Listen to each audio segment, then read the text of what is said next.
That's amazing. First pitch of the ball game is a high pop-up fouled on the right field line, and that'll be out of play. So we get started at 7:15 on a very nice night here at the old ballpark. Tavares hitting .242. He is one of two Reds that have faced Lincecum lifetime. Tavares is 2 for 10 with 5 strikeouts against Lincecum. The other is Scott Rowland, who's 1 for 2. 1-2. Home plate umpire is Mike Winters. And the Reds, who have not seen this kid in person, watch him very closely. He has definitely captured the imagination of the league. And Tavares strikes out swinging. And the Giants, who have seen Lincecum before, watching very carefully. Well, he's fun to watch. They don't make many guys like Tim Lincecum. Lincecum, 25 years old, 5'11", 170-pounder. That's with his uniform on, soaking wet. Yeah, with 10-pound weights in his back pocket. And he's all over. He even sits in the stands. Here's Alex Gonzalez hitting .194. Chases a high fastball, no balls and 1 strike. That's 96 on both radar guns. And that's even high for Lincecum. I think he's happy to be home. Well, a kid from Washington, state of Washington. I mean, he loves it cool. That's what he was raised pitching in. Throws his first breaking ball, 2 balls and 1 strike. Lincecum's facing a team that ranks 15th in the league in batting average. And that's a Cincinnati team, which is remarkable considering where they play. Great American Ballpark is one of the more lively fields in baseball. They have scored 423 runs collectively. The Giants have scored 437. 3-1 pitch is popped. Shallow right field. Garco doing a wrestling match, makes the catch. Was that the pop-up dance?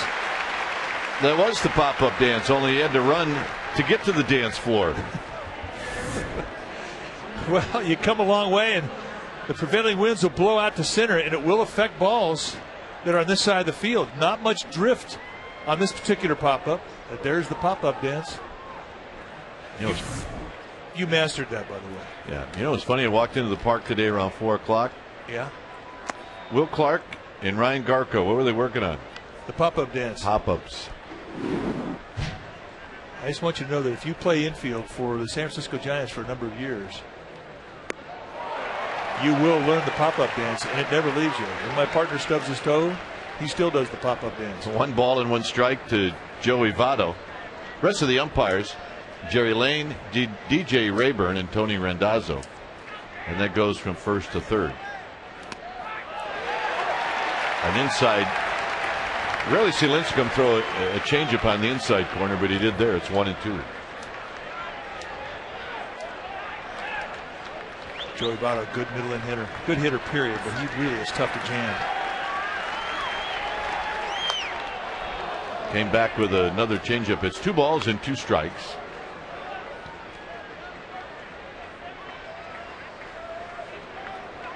Reds are 4-16 since the All-Star break.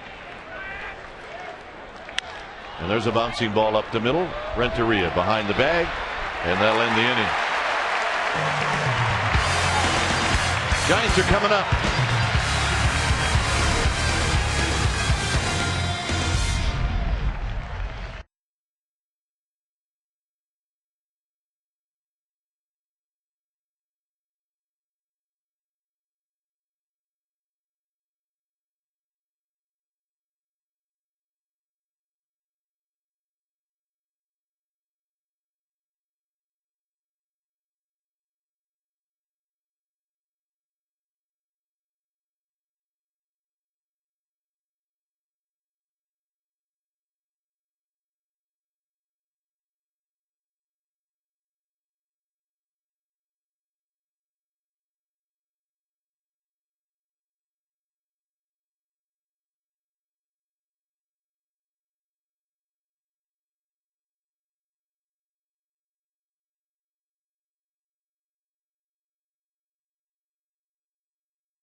game hitting streak. He's been hot.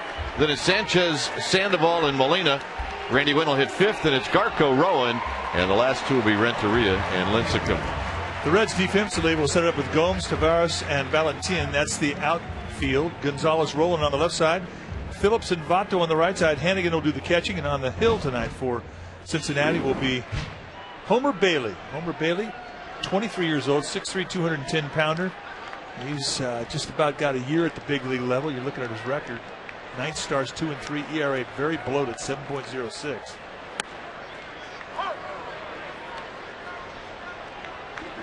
I just see an easy 96 up on the board. He can throw hard. He'll go 93, 97. He's got an over-the-top release, hard curveball. He's got a changeup, and he's learning a splitter. Justin Lear, the gentleman who just made his second start for the Reds and snapped their 8-game losing streak with a shutout, his first, taught Bailey this split-finger fastball, and it's been a pretty good pitch for him. Still new in his repertoire of pitches, but when you think about Homer Bailey, you still think fastball, curveball.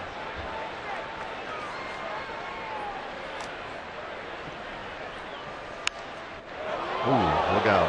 That's one where if you're not paying attention, and as we look down, it's shot right by a woman. And I think she's all right. It almost got Bob Sokoloff. 0-2. And Velez chases one in the dirt. And very much like the Willie Tavares at bat, Velez is retired. And here's Freddie Sanchez. Well, really, Homer Bailey and Tim Lincecum kind of the same guy when you look at fastball and curveball. It's a little bit easier to see the ball out of Bailey's hands than it is to pick up the ball out of Lincecum's hand. Lincecum's very deceptive. But Homer Bailey, I mean, he comes with some credentials in regards to stuff. Curveball, the same type of 12-6 break. Here's Sanchez. On the first pitch, he lines it right at Phillips. That was a seed. Well, the Reds have seen Freddie Sanchez a lot, so they know he can hit. All right, your first at bat of the night, you hit a bullet like that. What are you thinking? I'm thinking I'm going to hit 4 bullets that are going to get caught.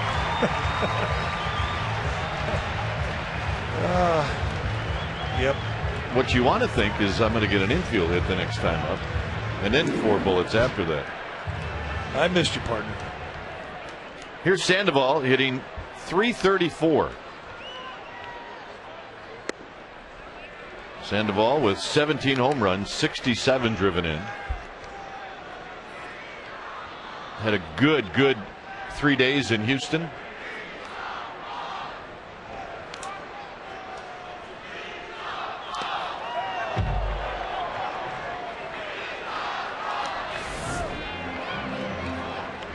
Is before the game. It's possible that Pablo Sandoval has a little ritual with everybody in the dugout. Well, I mean, you and I have one with him. He's one of those guys you just have to check in with every day you come to the clubhouse.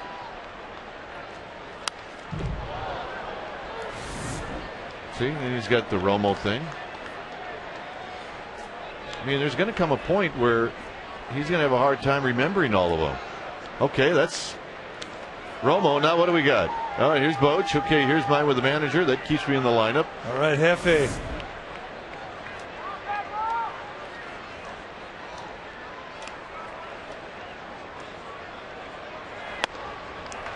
Three and one. I mean, of all the guys that have come through Mike Murphy's clubhouse, he's got to be right there at the top of guys that just bring great vibe into a big league clubhouse. He's just remarkable, man. The Bay Area has caught on.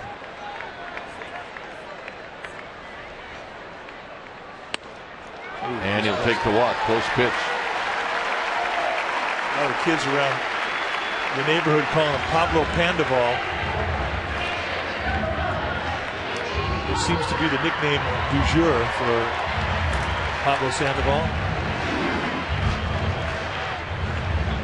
Benji Molina started to get hot in Houston. 4 for his last 9. He had a 3-hit game. Did not play on Wednesday. So 2 days off in a row for Benji Molina. And he takes a strike.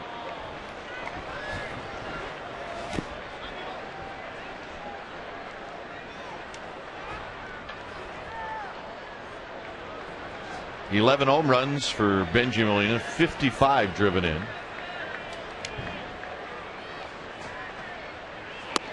And that's off the plate. Randy Wynn in the 5th slot.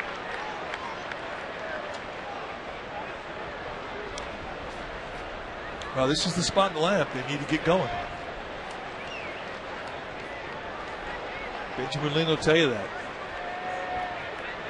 He's due to get hot.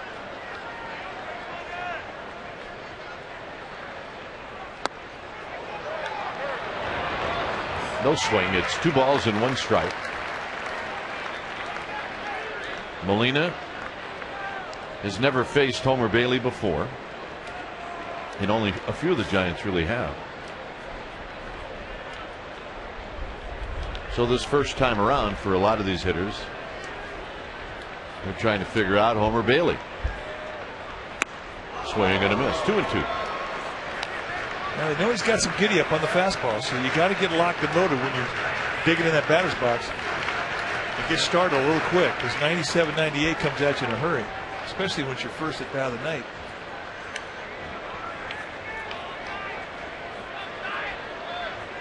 2-2. Sandoval with his lead, and Molina stays alive.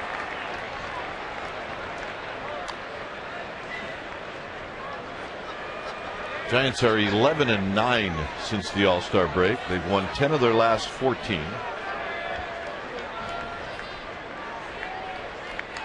Matt Cain will pitch on Sunday. They're 16-11 against teams in the National League Central. 3-2 now to Benji Molina.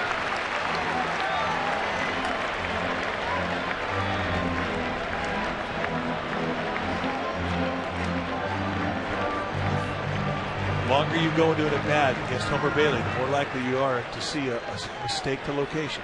He will give you something to hit. He does not have great command with that fastball. Sandoval goes, swinging a high pop-up foul and out of play. The 3-2 pitch with 2 outs gives the Giants a little bit of advantage if Molina were to hit one down the lines or into the alleyway. Sandoval not with terrific speed, but not slow either.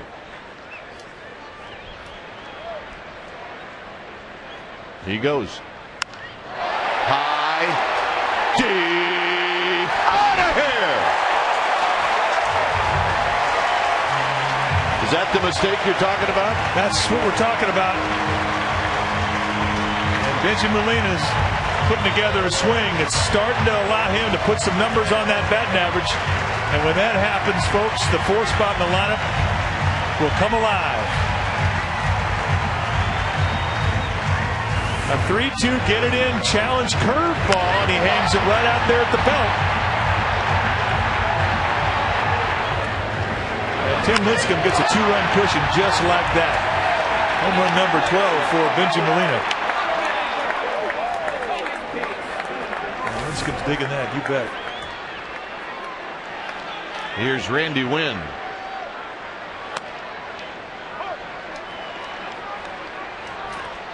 Velez struck out, Sanchez lined out, a walk and then a home run.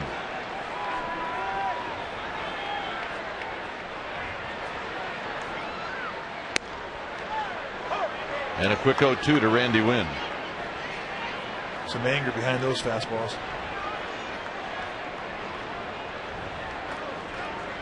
Dug deep into the closet for this game. I think he did. The deeper the season goes, the deeper he digs.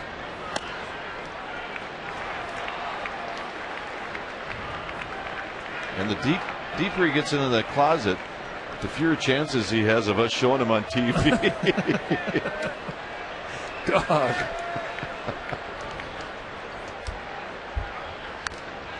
fouled at the plate. It stays 1-2. There's the dog. Yeah. Does not miss a game. I think he's talking about how he missed getting that Molina ball by that much.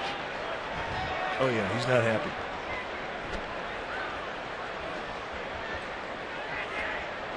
One and two.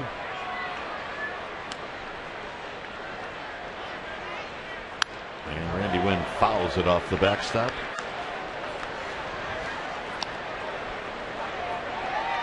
Home run number 12 for Benji Molina.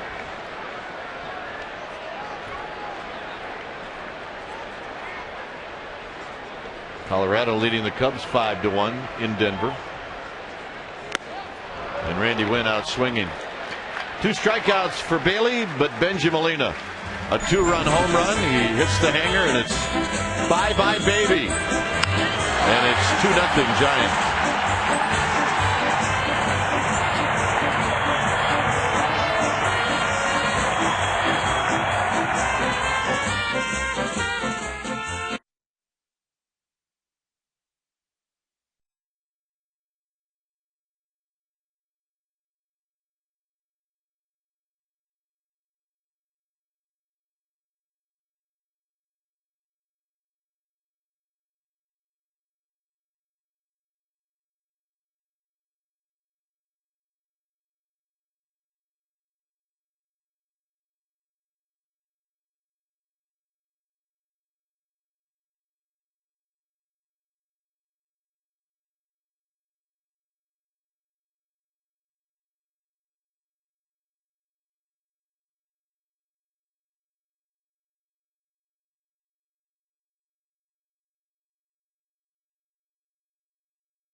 Two 2-0 Giants on the Benji Molina home run, and here's Lincecum facing Brandon Phillips, and Phillips takes a strike. Here in the second, it'll be Phillips, Rowland, and Ballantine.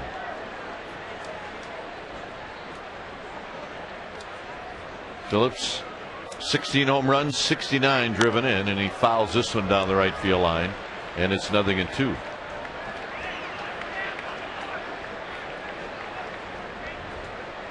Lincecum with a strikeout, a pop-up, and a ground ball in the first inning.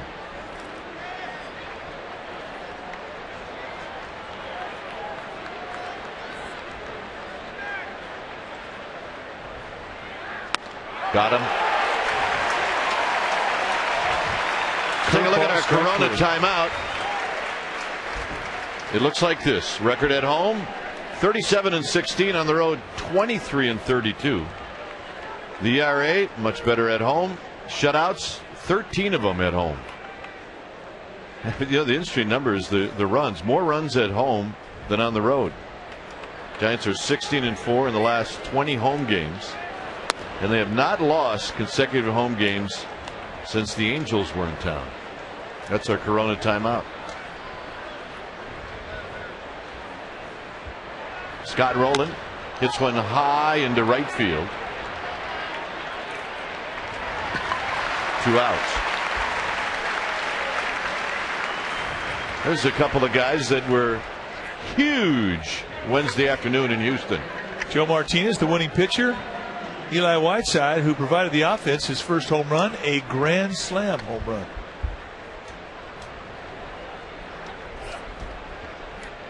Did you see Martinez take batting practice today? Joe Martinez hit a ball out of the ballpark in right center, where Barry Bonds used to hit him. Here's Ballantine. Joe Martinez can hit. Ballantine came over from Seattle on July 29th as he swings and misses.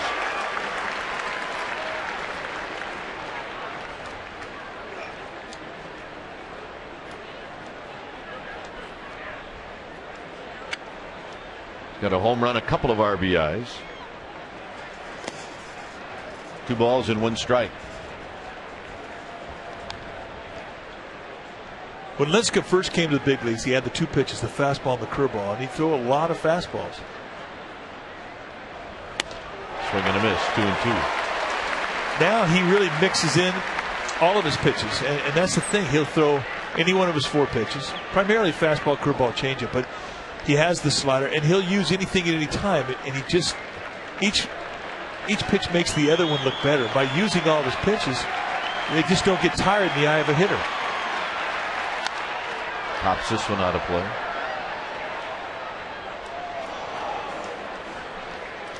Ballantine with Seattle hit .213. He had 4 home runs, 13 RBIs. He really was a high swing and miss guy. He had 43 strikeouts and 155 at bats. It's too many. 3-2.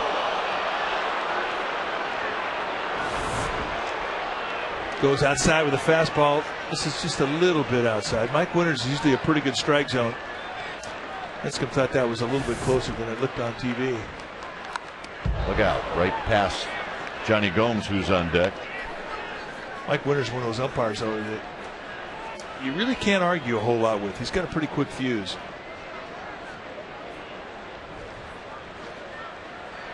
Well established umpire. Pretty consistent with the strike zone. What you get in the first, you usually will get in the 9th.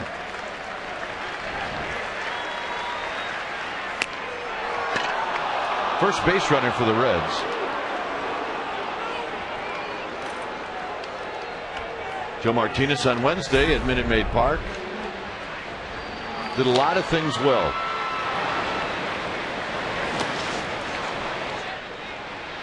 Kept the ball down. I mean, that's the big thing in that ballpark. Mistakes, they really make you pay with the short Crawford boxes out in left field. With his sink and his slider and curveball combination, he just kept you off balance, and everything that he missed usually was down below the strike zone, which is where he's got to be. Here's Gomes, who bounces it foul. Bruce Bochy said for whatever reason in the 2nd inning he decided to throw the high sinker. And that one got hit out. And it didn't work. No. No walks. That's another thing. Just 7 base runners in 5 innings, and that's the key. You stay around 8 base runners for every 5 innings you pitch, and you're going to pitch in this league a long time.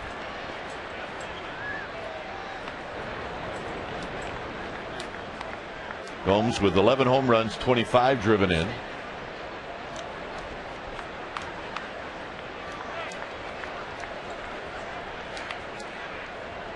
Oh, 0-1 to the Reds left fielder. And now it's 0-2.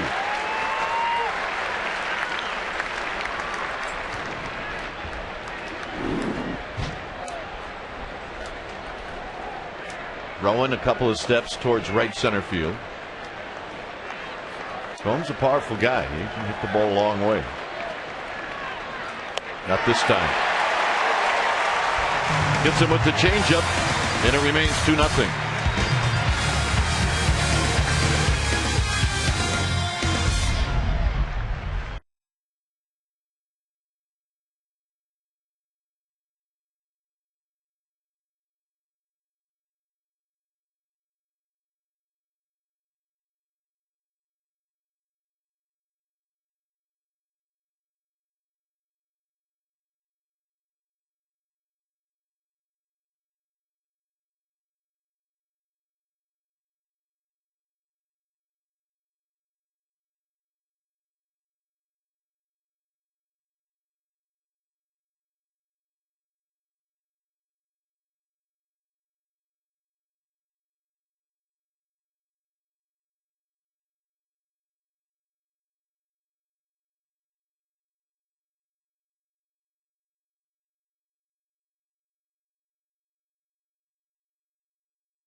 in the wild card race.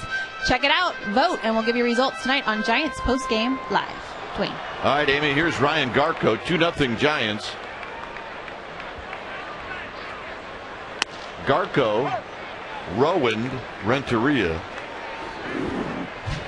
followed by Lincecum. Garko started to heat up in Houston. 1 ball and 1 strike. Actually had a lot of hits in Houston. He could have had more. Michael Bourne tracked a ball down that Garko hit in the alleyway, and so did Jason Michaels. Well, you know what's good about his series in Houston was a lot of his power went to the middle of the field. And when you see a guy starting to square stuff up and he's between the gaps in left center and right center, you know he's got good balance in his swing. He is strong. He is strong with a capital G. Well, it's taken him about 48 hours to fit in, too. Good guy. Mr. Congeniality. You can see why Brian Sabian was so excited about being able to bring him over here and getting a Giants uniform on him.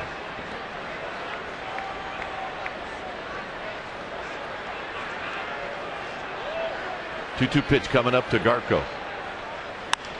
Garko, a little flare, center field, and Tavares is going to run it down. 1 out. Well, Sunday, that's right, this Sunday is Emerald Nuts Giants trading card day. That means the first 20,000 fans are going to receive the trading cards, and they're fantastic. We've seen them. Guys were in there signing a bunch of them today. So the first 20,000 fans get out here, and you can also see Matt Cain take on Aaron Harang. For tickets, go to sfgiants.com or call 1-877-4SFG-TICKETS. Yeah, he's got his glove. That guy needs a ball. He does. We're going to keep an eye on him. Rowan takes a strike at the knees, and it's 0-1. So he's sitting. Look at, he's protecting Mom. Oh yeah, he's right above the dugout. That is the baseball souvenir seat right there. He's going to be protecting Mom for a long time. It's his job. Doesn't look too much like Mom either. They're a team. They're a team. You can tell. A ball and a strike to Rowan. Rowan hits it on the ground. Scott Rowland down to a knee, gets up and throws. He's done that many times, folks. 2 outs. You know, you just take it for granted. You see it so often now. The guys have sort of incorporated the 360 move, but it is not an easy move. And it just always amazes you to see a big league athlete how quick they can get to their balance point. That's their back leg, and how they get to their back leg and get square to their target, and they do it all in one big motion. Beautifully done by Scott Rowland, Gold Glover. Renteria on the first pitch lines it to right. Diving and knocking it down is Ballantine, and Renteria's got a base hit.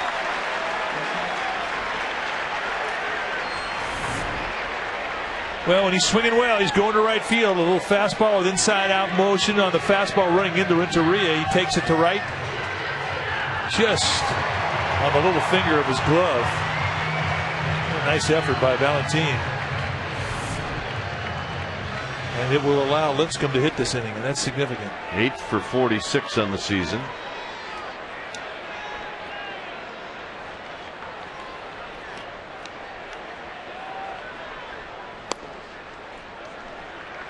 He'll give you a pretty good at bat. He's not shy about swinging the bat.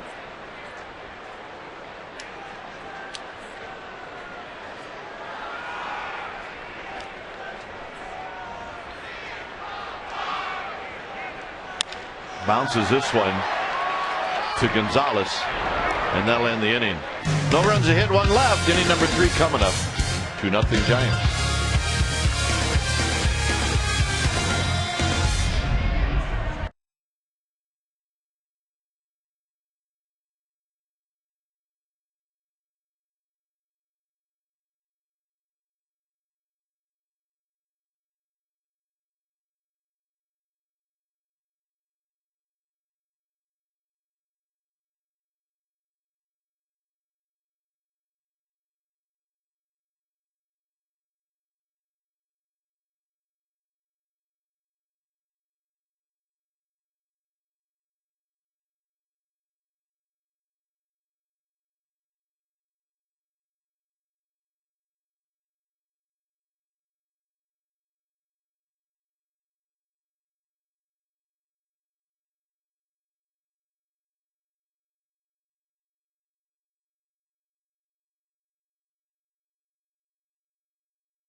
As Tim Lincecum ties his shoe, waiting for Ryan Hannigan to stand in.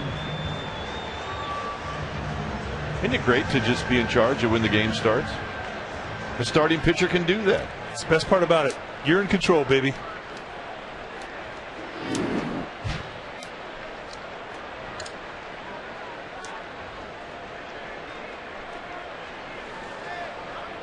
Hannigan hitting .306. He's got a home run, and on the first pitch he bounces it to Renteria. Maybe you see more Reds hitters do that. All right, it's time to bring you up to speed with our AT&T Rapid Rewind. We go back to Wednesday's game at Houston, and it was a 3-3 ball game. Bases loaded when Eli Whiteside decides to join the home run crowd. His first big league homer, a grand slam, and it made it a 7-3 ball game. That's our AT&T Rapid Rewind. AT&T, the nation's fastest 3G network. AT&T, your world delivered. Oh yeah, what an afternoon for Eli Whiteside. Not only did that, but he caught a pitching staff that won the rubber match of that 3-game series. He's done a nice job. Bailey, who doesn't have a hit this year, is behind 0-2. And we want to say hello to Nick Miller, who's recovering from surgeries in the hospital, watching the game tonight. Nick, wish you were here. Get well in a hurry. Meet. No balls and 2 strikes.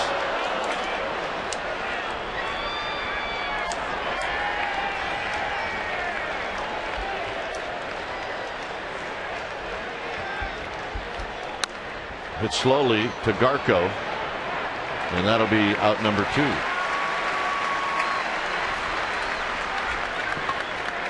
And here's Willie Taveras. You know, you talked about the inexperience that the Reds have had against Lincecum. In Lincecum's career, he's never made a start against Cincinnati. It'll be very interesting to see how the Reds try to adjust to what they saw in their first at bat the second time through the lineup.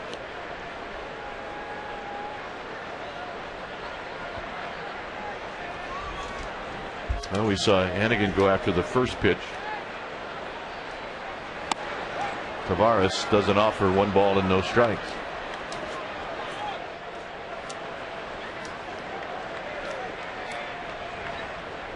There's a bunt attempt. Lincecum off the mound very quickly. Side retired. It remains 2-0 Giants.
Fans $5 off tickets to this Sunday's game against the Reds.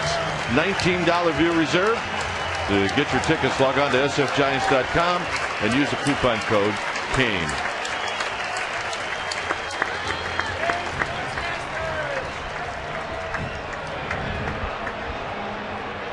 Here it's 2-0 Giants, as Eugenio Velez will lead things off.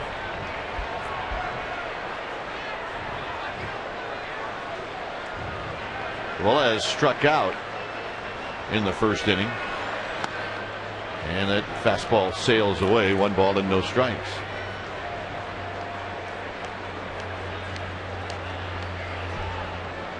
Freddie Sanchez to follow. Benji Molina, a 2-run home run in the first, is the difference.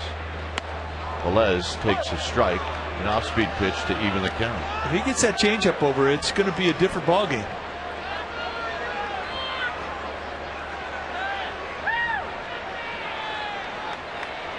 A lot of people in the Reds organization think that is his key.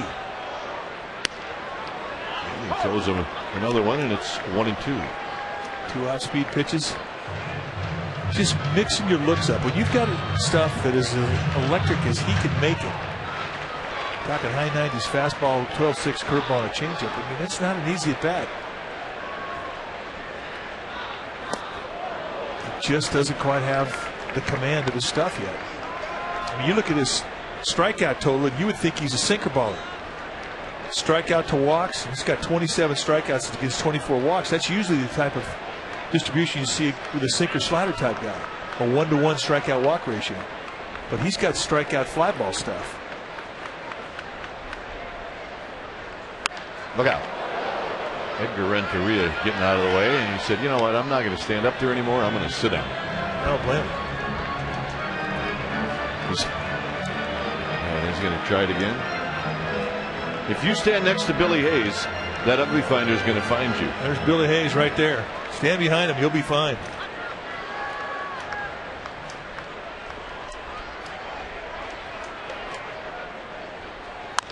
Chopper. Votto. Bailey covering. 1 out. And here's Sanchez. Our forever Giant tonight was John Miller, sitting next to his lovely wife Janine. 13th season as our broadcast partner. And he got a terrific ovation from our sellout crowd here tonight. John bows better than any broadcaster I know. He's fantastic. It was a long ovation and a very warm one. And one he won't forget. It was nice.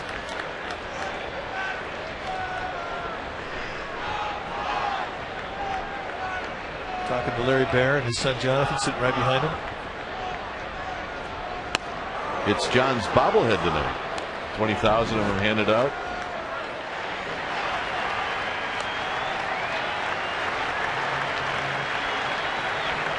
Looks good. 1 ball and 1 strike.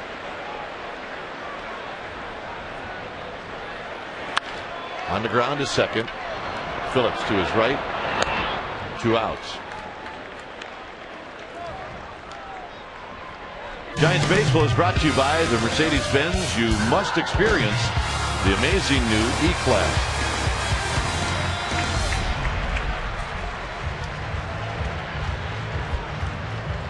Sandoval drew a 2-out walk in the first, and it paid dividends.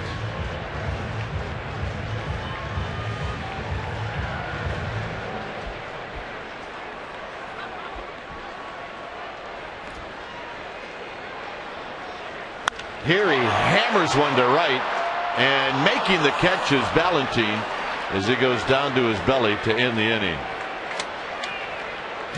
John Miller, think about it, John. Very nice.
Gonzalez, Votto, and Phillips to face Tim Lincecum.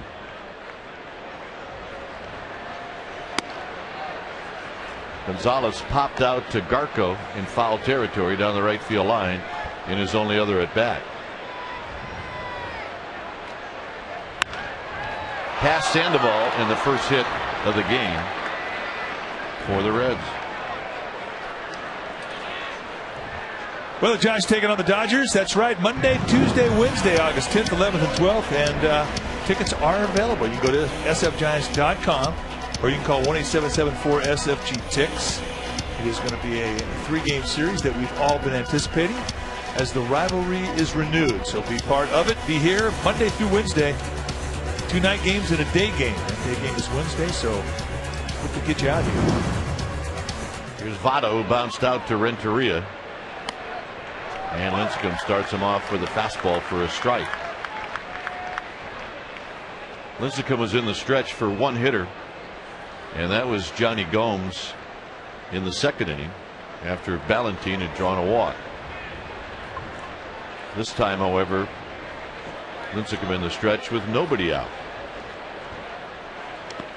Blocked by Benji Molina, and Gonzalez chooses not to go. A ball and a strike. That split he uses as a changeup. Once it gets down there in the dirt, it's got a mind of its own. That's not an easy pitch to block. Nice job by Molina to keep that ball in front of him and freeze the runner Gonzalez at first. That's all you have to do as a catcher. You don't have to come up with it cleanly. Just keep that ball out in front of you.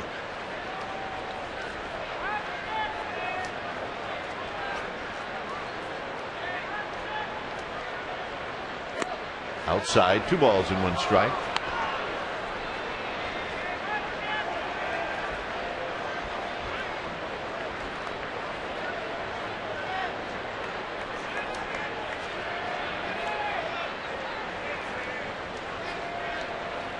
Lots of activity out in the Cove. It's 2-1.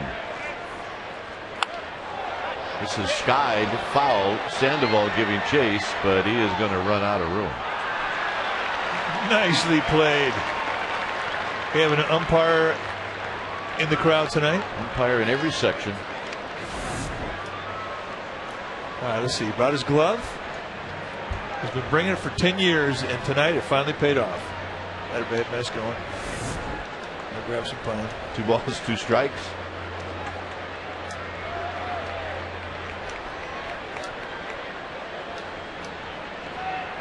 Got him. Set that fastball up beautifully. Well, as Votto heads back to the Reds bench, what do you say? We ask our Aflac trivia question. The question tonight: can you name the 4 current Major League players to be born in San Francisco?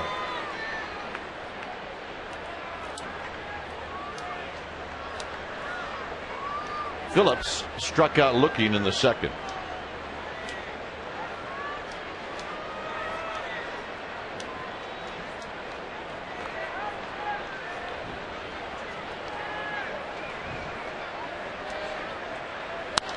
Foul down the right field line and out of play.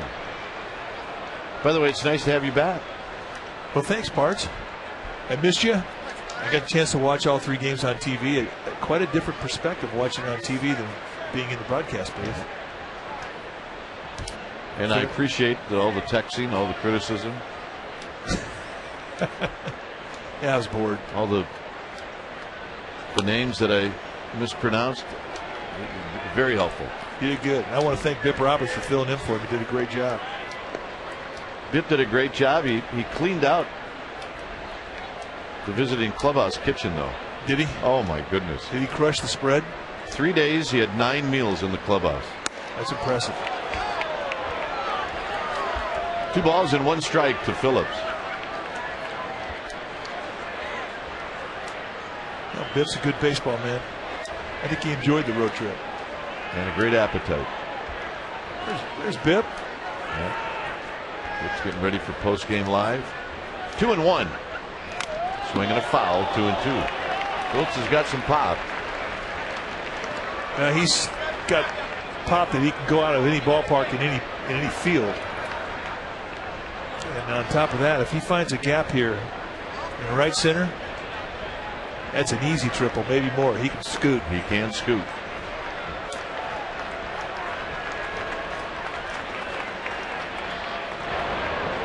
Gonzalez scurries back.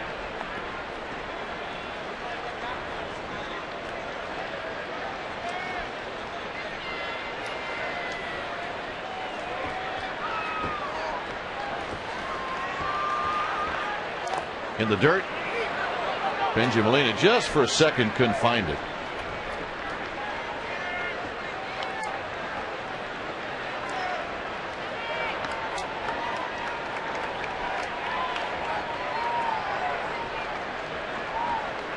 Be interesting to see if Gonzalez will take off 3-2.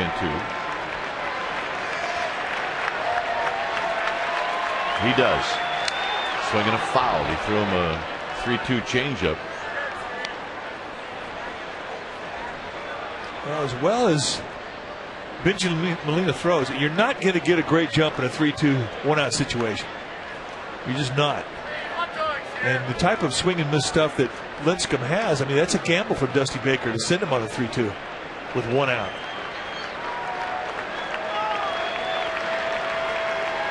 Sends him again. Line drive right over Sanchez. Rowan gets to it. Sanchez was covering second. So singles by Gonzalez and Phillips here in the fourth. 3-2 challenge fastball at the knees out over the plate. And look at the movement from Sanchez coming over the middle. He almost picks this thing. But that's the type of hitter that Phillips is. It's a nice 2-strike approach going back up the middle.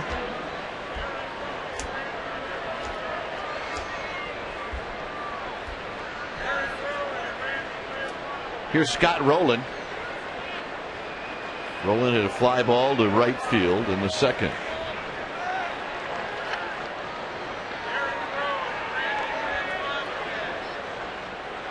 Swing and a miss. No balls and 1 strike.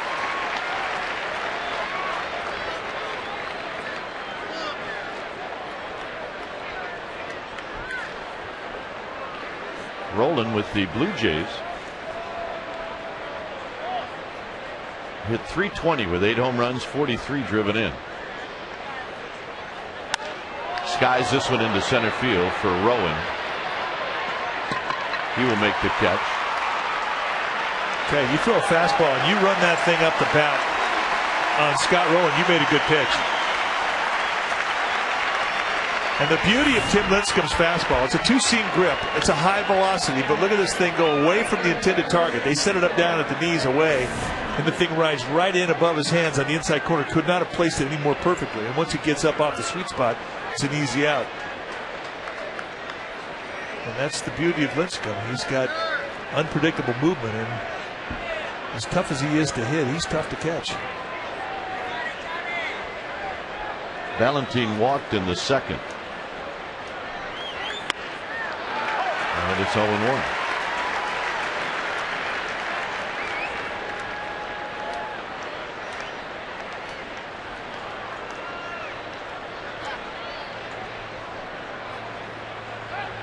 In the dirt.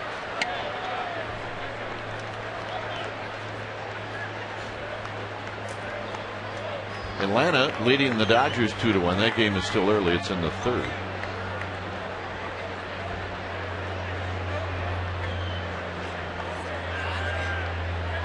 Colorado leading the Cubs 5-2. That game in the seventh.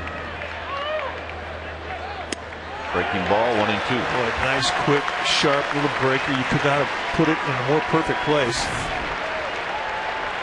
Just completely freezes Valentine.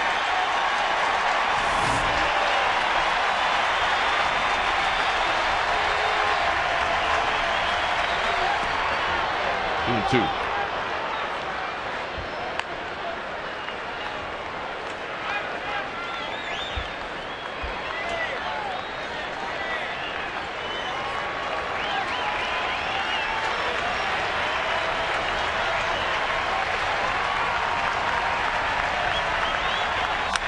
Base hit past Sanchez.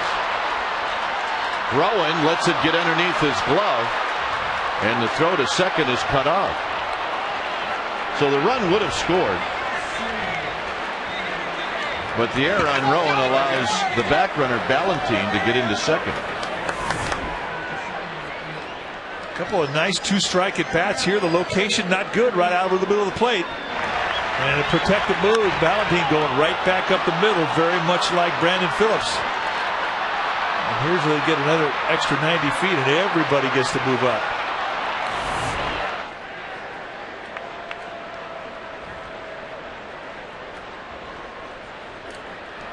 So Valentine gets his third RBI in a Reds uniform.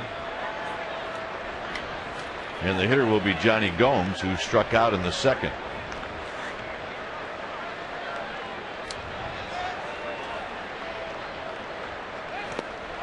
And Gomes chases a pitch in the dirt, and it's 0-1. Lincecum trying to pitch through the air.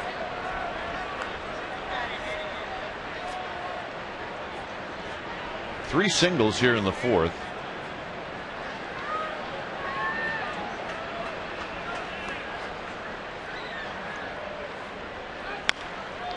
And it's another again 2. Well,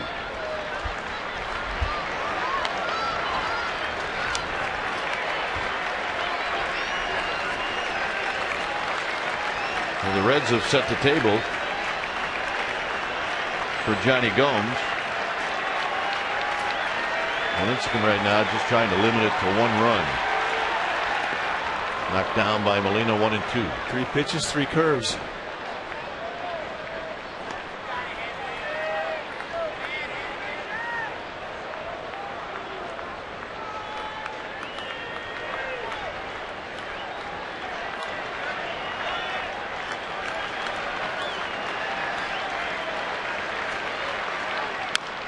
Foul at the plate. Well, they're staying with the breaking ball this whole at bat. Reggie Molina is going to have a word.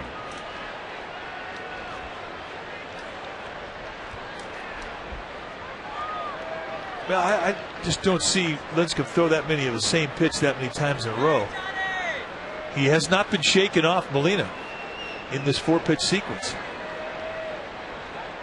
Molina definitely has an idea that he wants to talk to Lincecum about as to what he wants to do on this next pitch.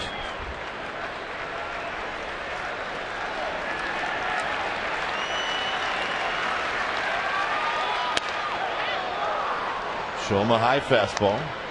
They don't want to go in the strike zone. Gomes is one of those guys you can throw him 62 breaking balls in a row, and you foul him off. You try and sneak one fastball by him, he can burn you.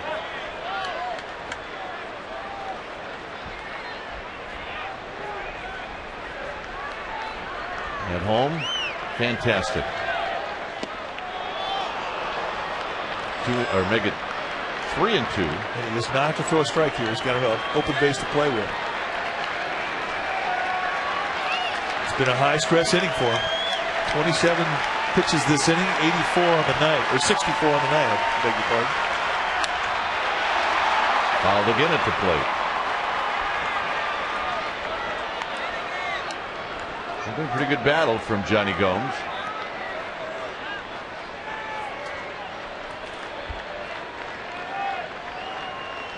Three foul balls, all really been in the same spot.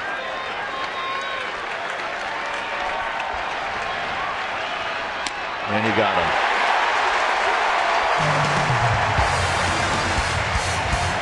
Reds pick up a run. It's 2-1 Giants.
Here is Benji Molina, who hit the 2-run home run in the first. It's a 2-1 lead for the Giants, and Molina skies one to center field.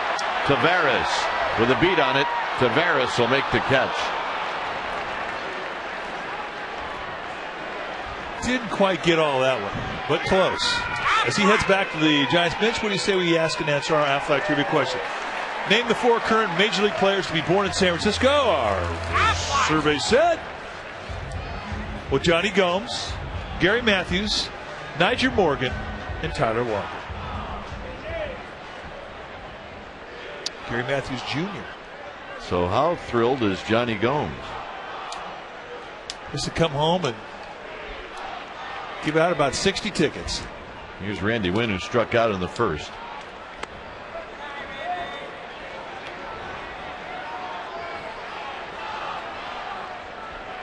Gomes out in left field tonight. Bailey wants a new baseball. Giants have hit some balls hard against Bailey, but he's only allowed the home run.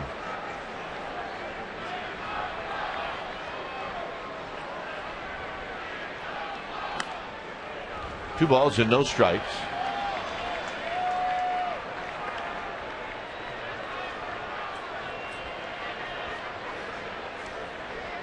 Garco, and then Rowan. And a line drive, and Votto's got it at first.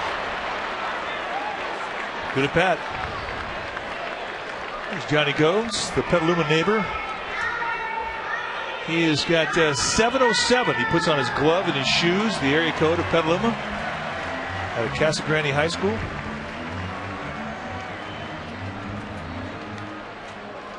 And they're all of his friends and family are in the left field bleachers tonight screaming at him. For him, I mean. Here's Garco. Garco popped out to center field.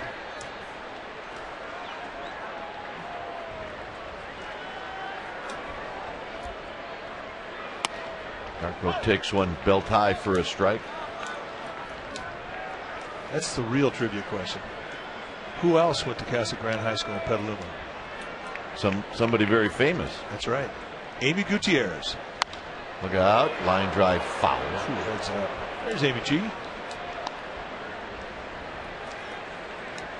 Oh yeah, the pride of Casa Grande High School.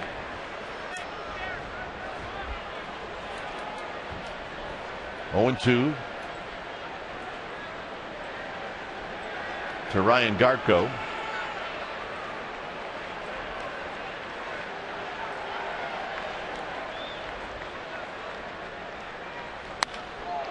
Shoots another one foul.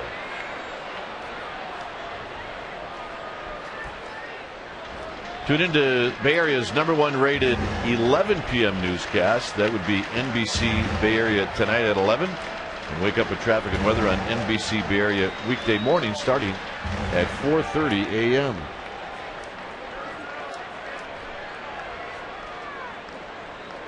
Oh, 2 pitch to Garco. Garco takes a bit high, 1-2. The thing about Garco, you watch him, he's very selective. He thinks to a pitch, he thinks to a location. He's got good plate discipline, a nice knowledge of the strike zone. He will work a pitcher.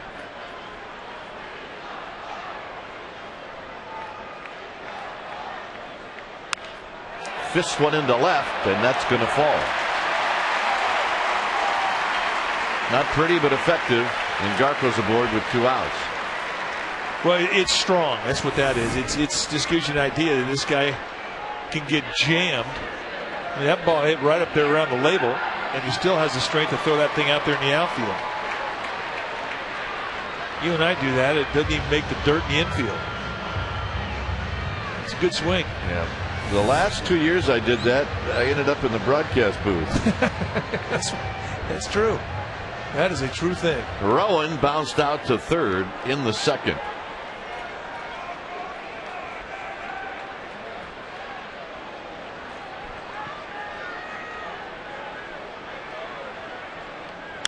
Rowan on the ground sharply to Gonzalez, and that'll be a 6-4 putout to end the inning. 5th inning coming up. Giants on top by 1.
Hungry.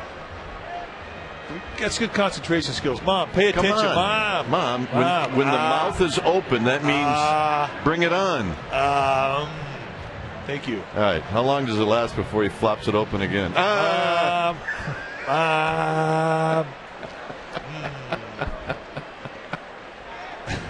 Ready? Hello. That's my guy tonight. I think that's how the word mom. I think the brain freeze just hit in, right? He's leaving some on the tongue. Oh, yeah. Oh, I don't even watch this at bat. Forget about Hannah. Watch our guy. All right, ready? Come on. Hot dog. Yeah, let's try this one. Thank you. Wrong end. Oh. Those are things you have to learn. I watch kids eat all day long. There's a strike, too. I don't even know who's hitting. Hannigan. That little guy is pretty good, I gotta tell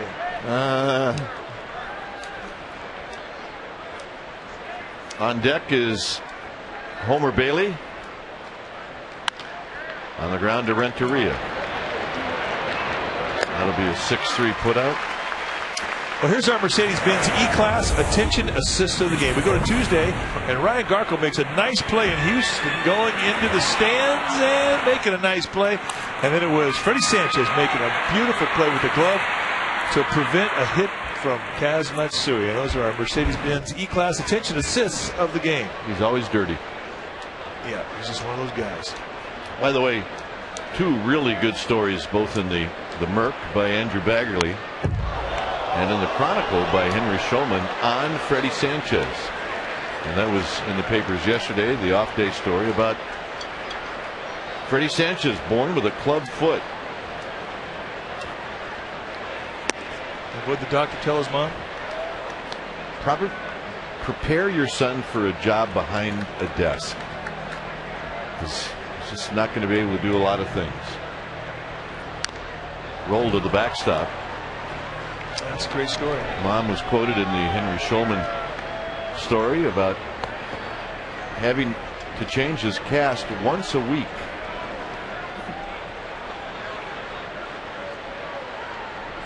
The 1-2 pitch. Bailey rolls it foul. And really just a very nice story about a guy who already has won Giants fans over, but he's going to be a favorite here. Oh, yeah. Just the way he plays the game and what he does in the community. Bailey strikes out. 2 outs here in the 5th. Tuesday, Sanchez hit a home run. Pitch was down and in. Take a look at this. Actually, this was the play that Sanchez made. Always gets dirty. Is that your guy? Dirty guy.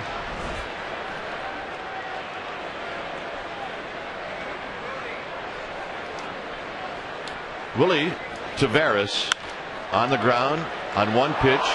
Renteria is going to have to hurry, and it gets by Garco and into the seats. Once it rolled up the arm of Renteria, he knew he had to hurry. Wow, it's tough to get 2 errors on one play, and that is the official ruling. 1 error to reach first, 1 error to reach second. That is rough.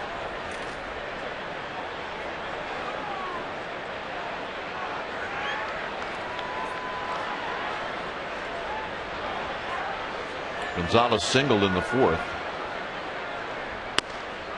and he takes a strike. Renteria went right to Lincecum as he was in that area of the mound after he made the throwing error.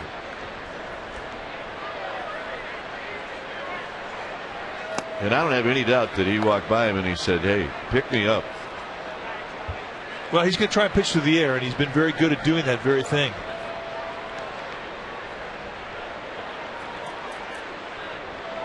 Let's see if he looks to second. Does not look to second. Base hit to left. Velez has got a good arm, but Taveras has got great speed, and this game is tied.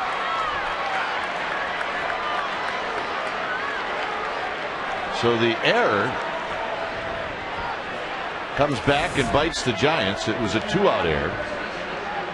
In the fastball that Gonzalez does a nice job of fighting off. This ball runs right up his bat, but throws it out there to the left, and with the speed and 2 outs, really Taveras, one of the faster guys in the game, scores with no slide. Here's Joey Votto.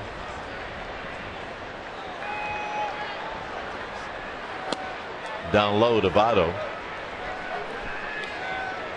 A run for the Reds in the 4th, and now one here in the 5th.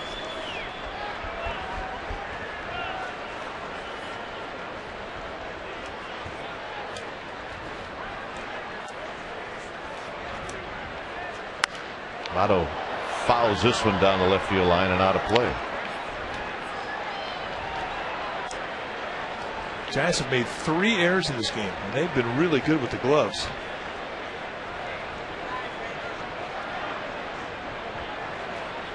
Coming into tonight's ballgame, they made just 53 errors in the league. That ranks them 4th. So a 3-error game, quite unusual for the men in orange and black. And you know what Dave Righetti's thinking? He's thinking, it's just going to cost my guy extra pitches. Sure. Inside to Votto. 2 balls and 1 strike. And this becomes a very critical at bat, because you're talking about the Reds' best hitter. And this is the 3rd time that Votto is seeing him.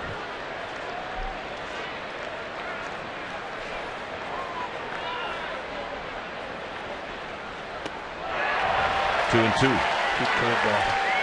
That's the unique thing about the break that he has on his curveball. It's a straight downer. It's a 12-6. He throws that thing in the outside corner to a lefty. It almost looks like it's going away from him. Right over the outside corner. Takes the balance completely out of Votto's swing. And that is not easy to do, to get Votto on his front foot. You got to throw that one again.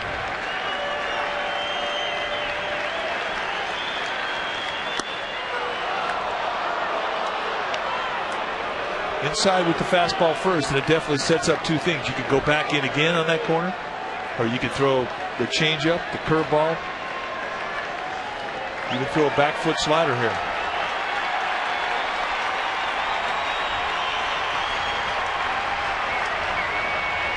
Frank Garco coming in to tell Lincecum he's going to play off the bag. 3-2 to Votto. Runner goes. Hit on the ground to second. Sanchez has it. That will end the inning. It's a 2-2 ball game.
But players do have their choices in what types of spikes they might want to wear now.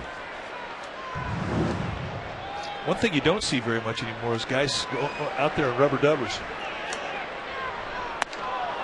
You know what you will see though, Mike, is you'll see more plastic spikes as opposed to the metal spikes. And then you'll have a combination of some shoes will have some plastic and some metal. Strike to Renteria to even the count. Back in the day when they had a lot of turf fields, the guys were out there with almost like tennis shoes. You're like the Leonard Herstein shoes. Or the Harry Holsworth shoes. 2-1 to Renteria. But basically, if you have a certain requirement because of a foot problem, they'll make any kind of spike you want. We saw it happen with Fred Lewis that had a bunion removed last year, and they brought him a protective shoe this year that he's wearing in today's ball game. And they can do anything now. It's amazing what they can do to accommodate a player. Renteria flips it to right. Ballantine will put it away.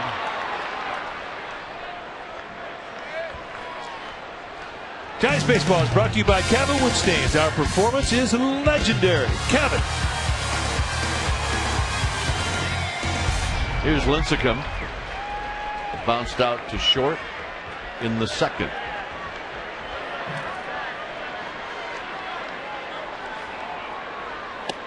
Two ball game here in the fifth inning.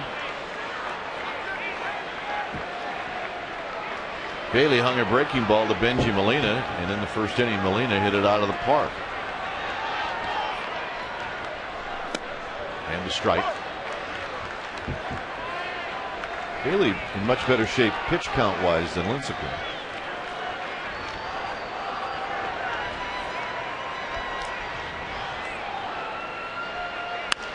On the ground. Wow, just fouled. Tom Randazzi, the third base umpire, making the call. And he made the correct call. Not fouled by much. It doesn't have to land in foul or fair ground once it goes over the bag. It just has to go over the bag. And that did not.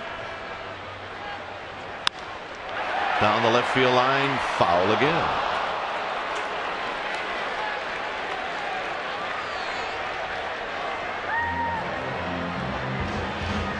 Oh yeah. It is the magic agate. Guaranteed to put a smile on whatever section that baseball is hit to. Never fails. 2-2. Well, I like holding it too. Yeah, feels good. It is. Yeah, this little guy hang on to his ball.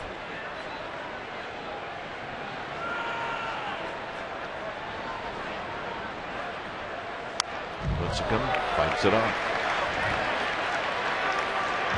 I think Bailey is going to get Lincecum a chance to hit a fastball. This is when Georgia presented our little guy with this baseball, and Mom and the little guy gave us a nice wave.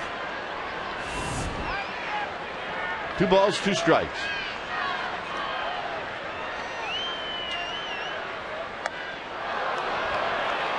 No swing, 3-2. Been a good at bat.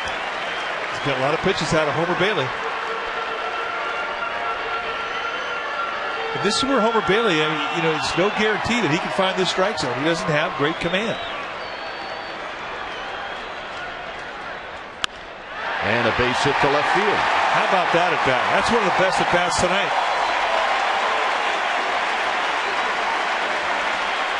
This place loves this little guy.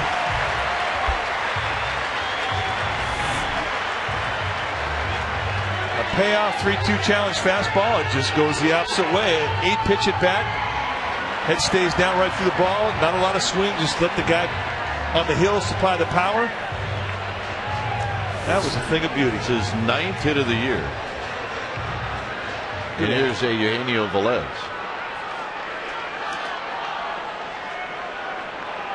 And not only that, but it just ticks off the guy on the mound. Homer Bailey's ragged right now.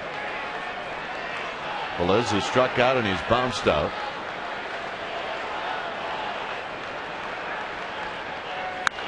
High. Deep. Out of here.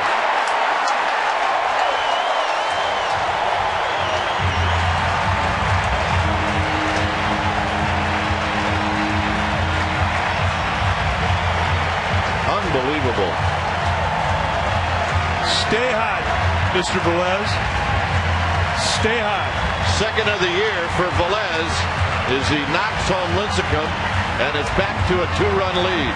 And that extends his personal hit streak to 13 games. And this was a big one, as he just gave his teammates the lead.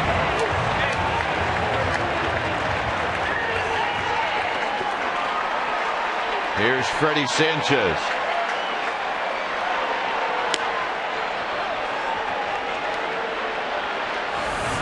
Well, you have to wonder how much did it take out of the mind of Homer Bailey in the at-bat to Tim Lincecum. You're out there, you're ticked off, and when you get mad, you lose command. He drops that thing right down and in, and Eugenio Velez spins on it and lets everybody in this ballpark knows he's got some pretty good pop.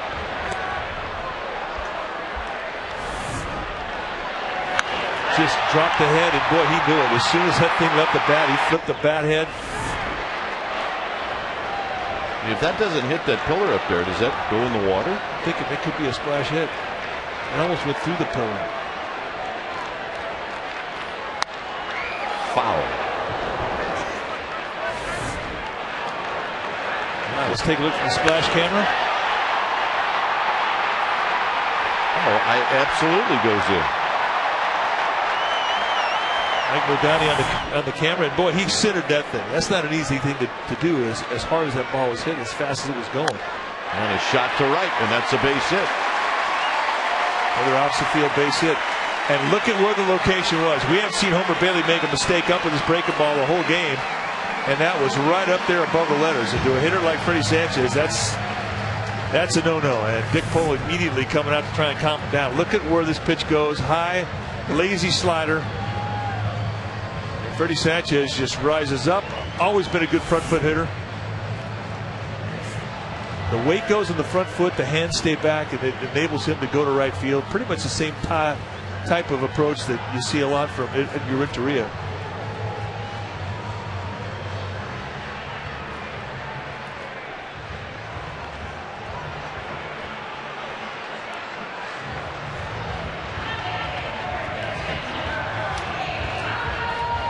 Here's Pablo Sandoval. 3 hits in a row, and it started with Lincecum's at bat.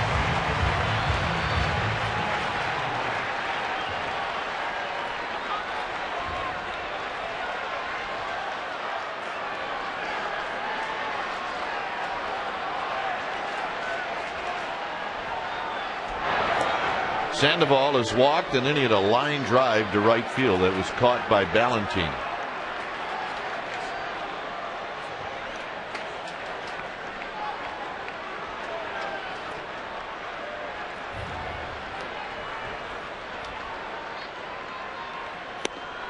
Down low. Bailey was a strike away from retiring Lincecum, and he couldn't do it.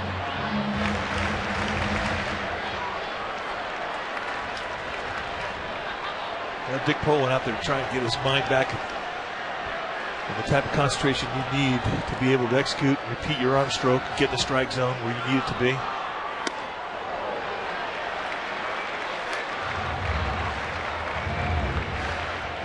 It's just so easy to let your concentration slip away when you get angry. You have to be able to wipe that slate clean and put all your efforts on the next pitch. And you can't be worried about something that just happened. You just can't do it.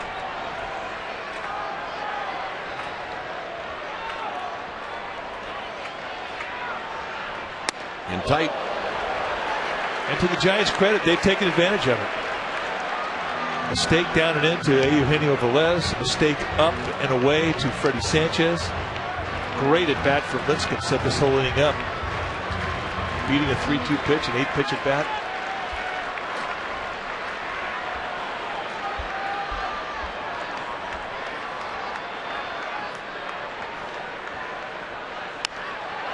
Sandoval had a rip, and it's 3-1. And why not? Who's Bochy saying? I've got my best hitter up there. I got a 3-0 count. I got a guy who's got to get that pitch in. Let's get him a good pitch to hit. And that was a good pitch to hit. And he just missed it.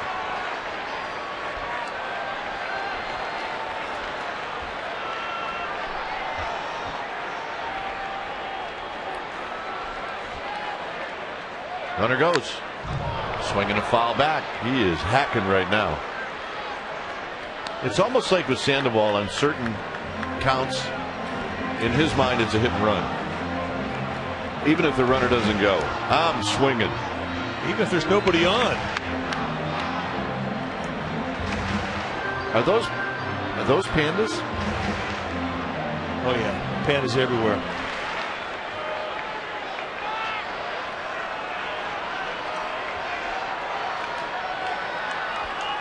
Three and two. Sanchez likely to go. He does. And Sandoval tops this one for Roland, who will cut it off and throw him out. Advancing to second is Sanchez. Sanchez kind of limped back into second base as he rounded the bag and put the skids on. You said it. The hardest part about a bad knee is stopping, and I think that may have affected him when he had to put the brakes on quickly. You'd almost rather slide sometimes.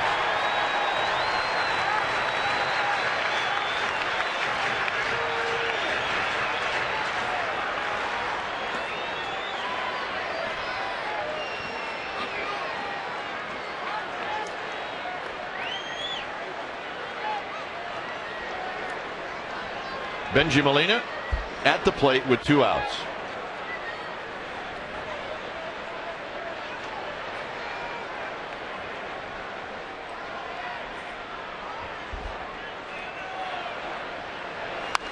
Fouls it back.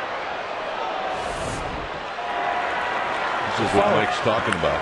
Watch him as he comes around the bag. He thinks he may get a chance to take third. He may have bumped his knee or jarred his knee as he touched the base when he rounded the bag.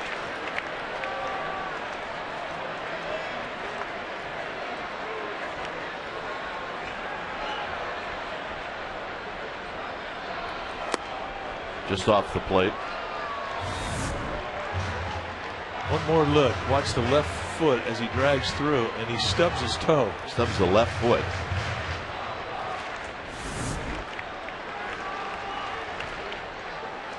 One ball and 1 strike. 2 weeks ago, I wasn't worried about Freddie Sanchez's knee. Now it's on my plate. I'm not worried about it. 2-1 to Molina.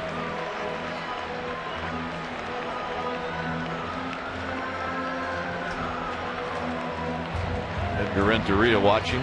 Very pleased that Eugenio Velez, Renteria's error in the 5th, kept the inning alive, and the Reds scored.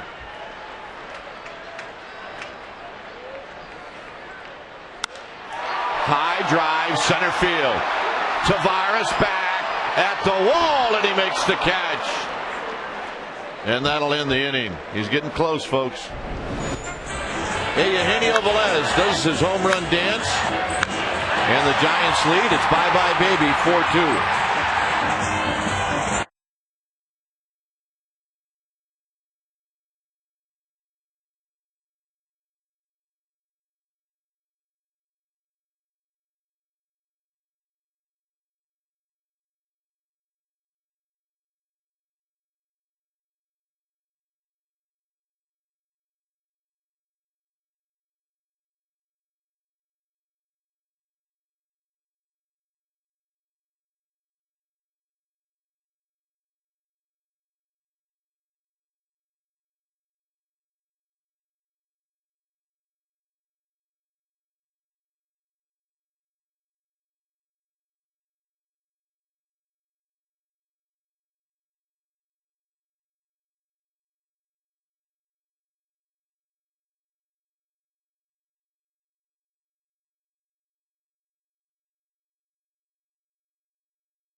Well, the Giants are proud co-sponsors of the 3rd annual Plate to Plate Fun Run and Walk to cross home plate at AT&T Park. It'll happen on August 30th against the Rockies. The first 30,000 fans will receive a free game ticket. How about that? To register, go to platetoplate.org or call 415-447-2316.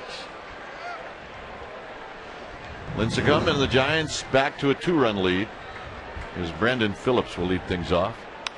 And Phillips hits one high into left field for Velez.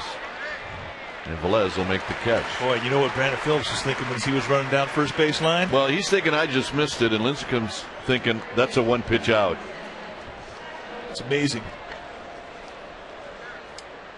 The story is so true. First pitch breaking ball, he just gets it out at the end of the bat.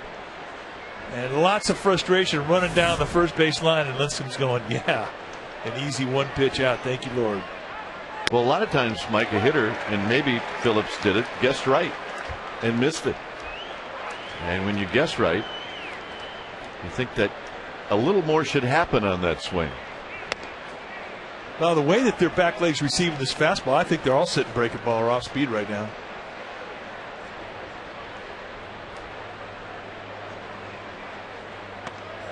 In tight to Scott Rowland. He's hit 2 balls in the air and he's 0 for 2. Saw his hips moved in with that speed, that off speed, and they were timed to it. I think that's what he's looking for. And there's a bullet to left. Velez will play the carom. And Rowland slides into second with a double. And that'll bring up Ballantine. When you watch the swing from Scott Rowland, I mean, he's got one of the strongest top hands in the game. Just a real strong top hand, and he can just absolutely stay inside a ball that you would think would jam or break a bat. And he can stay inside that thing and keep it fair down the left field line. He's done that since the very first day he showed up at the big league level. Dusty Baker, the skipper, our old pal. Still looks very strange in those colors. There's a strike. He does. Today I was out of batting practice, and I looked over at the Reds bench, and there was Darren Baker, Dusty's son, and I got a big hug from him. He says, "Where's Kuip?" He's getting big, huh? He is getting big. He's a handsome kid. 0-1 to Ballantine. Swing and a miss. 0-2. Ballantine got an RBI single off of Lincecum in the 4th. There's Chris Spire. Chris, a former Giant. Good Giant. Couple of times. Yeah, indeed. Great teammate. So is Dusty. Hit on the ground and into the hole. Ballantine's got 2 hits off of Lincecum.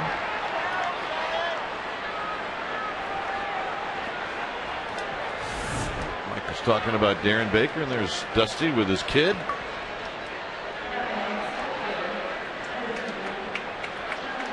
I asked him, I go, am I going to be talking about you someday? He says, yep. So what do you play? He says, center field and second base. Got it covered. So what about pitching? He goes, nope. Center field, second base. Here's Gomes. Gomes has struck out twice. He's in dire need right now of putting the ball in play. A double and a single. Well, you know he's grinding. He's got a lot of fans here. Being a hometown kid. We're in the 6th. Low and away for a ball. 1-0 for Lincecum. That was pitch number 94.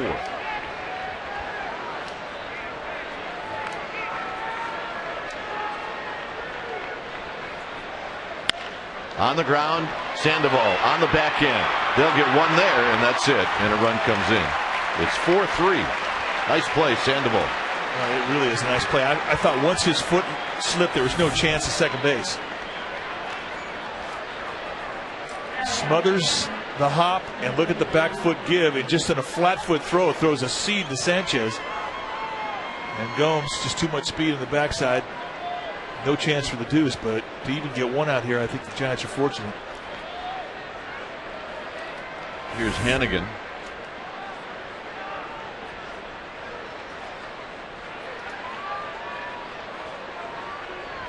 Hannigan has bounced out to Renteria twice.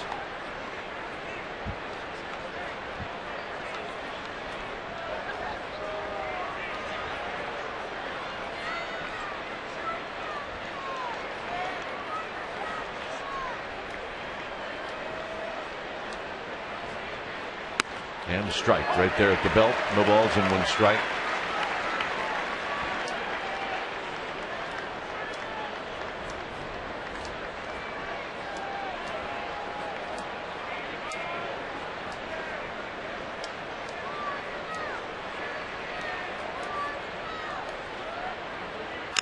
Breaking ball, hook foul. And now it's 0-2. Again, another guy out there looking for something off speed. Took the fastball right down the throat, and he was all over that curveball, just a little bit too far out in front. Couldn't keep it fair.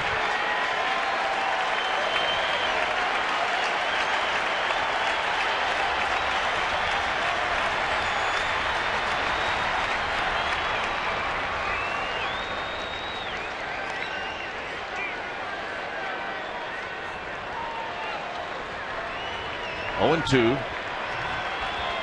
with Gomes at first base, and that's fouled on the right field line.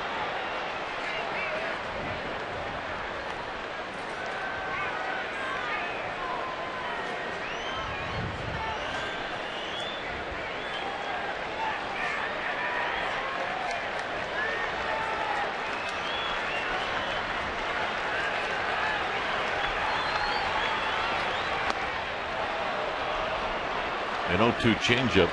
Bailey's on deck. No one's in the bullpen. And right now the Reds aren't even trying the let's get somebody up decoy. I find that a bit strange. Foul. It's rare to see the ball game go this deep and have a starting pitcher be trailing and not get pinch hit for in the National League. 100 pitches on the night.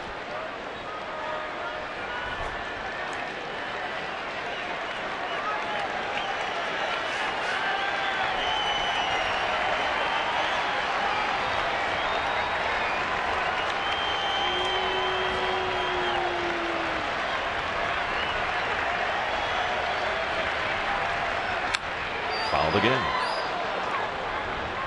The Reds have definitely been feisty. Lincecum with 6 strikeouts.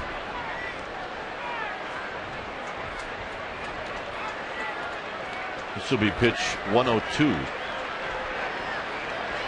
a lot of at-bats where they've gone long. And he got him to end the inning. 7 strikeouts, a run in. It's 4-3 Giants.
of the ballpark for homer number 12. Gave Giants a 2-0 lead. That's a Coors Light Freeze Can brought to you by Frost Brewed Coors Light, the world's most refreshing beer.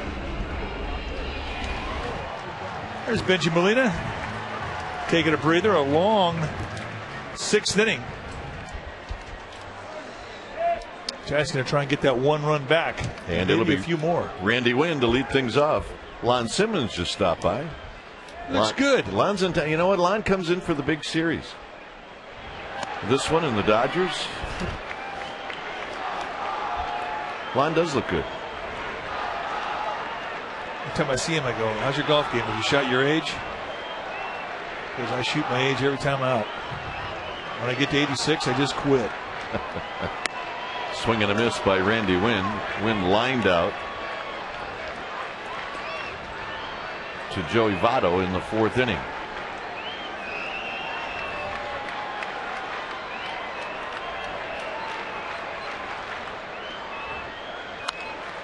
Slowly hit. Votto charging, and he flips it to Bailey covering. All right, let's check in with Amy G. Amy? Hey guys, I do indeed share Casa Grande Gaucho pride with Johnny Gums. I just missed him in high school by about 8 years or so, but his number 1 was retired at Casa Grande High School, and Johnny is very important to the Petaluma community. He sponsors about 9 Little League teams. I did have a chance to catch up with him today, visit a little bit, and for those of you in Petaluma wondering if you're going to see your hometown hero, he said he's going to try to make it up to P-Town after tomorrow's game. Go P-Town, all right, guys. The pride of, well, we're talking about the pride of Petaluma. P-Town, baby. Garco takes one low and in. 1 ball and no strikes.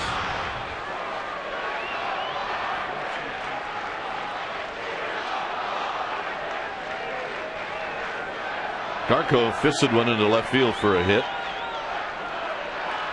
Back in the 4th inning.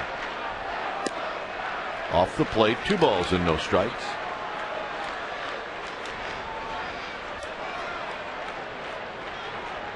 On deck, Aaron Rowan.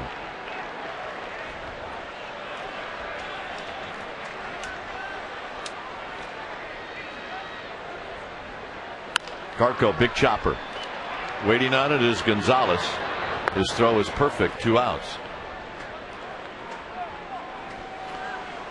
Well, check out Sports Net Central tonight, 10:30, hosted by Dave Benz and Mindy Bach. And they'll give you a recap of tonight's ball game, plus look at the highlights of the A's and Royals. And oh yeah, by the way, it is football season. They're going to check in with the Raiders camps and the Niners camps. You'll see it all on Sportsnet Central tonight at 10:30, only on Comcast Sportsnet Bay Area. How about that one in New York, huh? Yeah, in that only what we read about bandbox. It is 0-0 in the 14th. I played like a bandbox last night. Rowan has bounced out twice. And he takes wide. 1 ball and no strikes.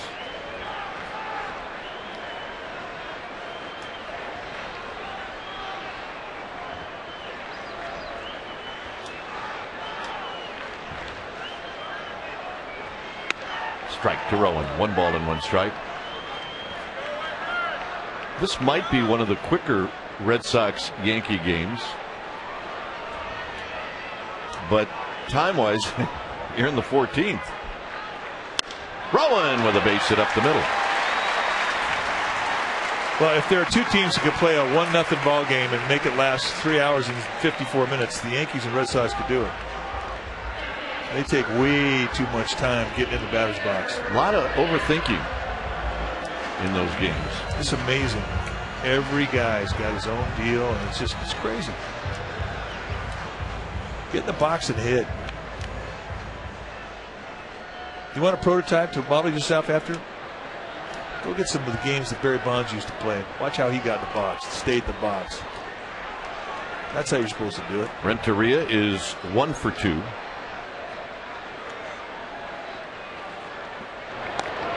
Lincecum not out yet on the on-deck circle, but he will be. There's nobody up in the bullpen. Here he comes.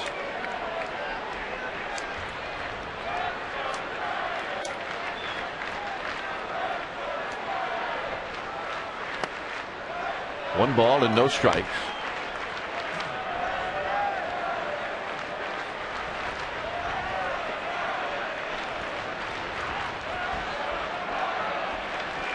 Rockies beat the Cubs 6-2.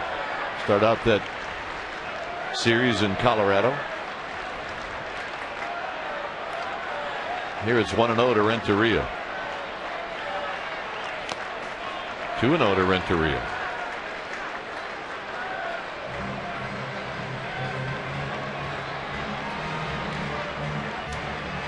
Homer Bailey with his 9th start.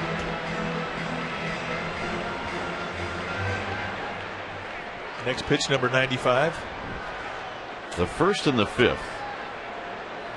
Ironically, those are the 2 innings the Giants scored in.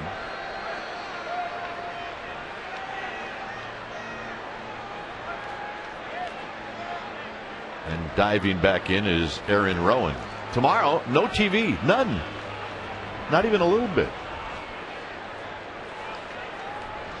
So you just have to listen to the game on KNBR 680. Dave Fleming will be there. Dave's got a friend with him. He has friends everywhere. Indeed he does. Renteria skies it into right center field. Ballantine will put it away to end the inning. 4-3 Giants. Let's go to our Sportsnet Central studio for this Sports Flash.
Off Heritage Week here at AT&T Park on August 25th is Latino Heritage Night featuring Carlos Santana. A $23 special event ticket gets you special seating in the Heritage Night section, a limited edition Carlos Santana bobblehead, which plays Oye Como Va. So check it all out. If you want tickets, all you got to do is go to sfgiants.com/special events or call 415-972-2298. Here's Homer Bailey. Bailey fouls it back. It's 0-2.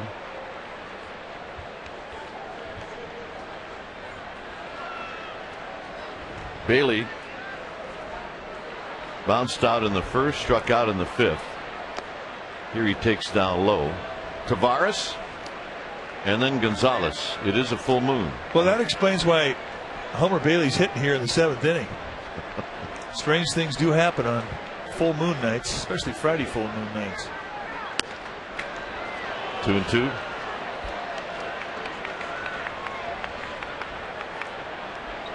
This is likely to be Lincecum's last inning.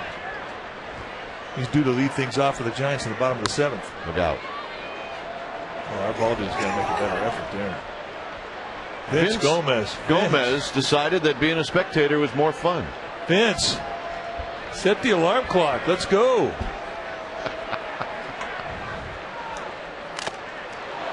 Vince and I at one time were on the Giants Community Fund board, and every time we'd get together in these board meetings, he would say what a great ball dude he would make. No swing. It's now 3-2. Sergio Romo heading down. Start getting stretched out. The pitch count's going to start working against Lincecum. That last pitch, number 109. Well, he's got to throw a strike here.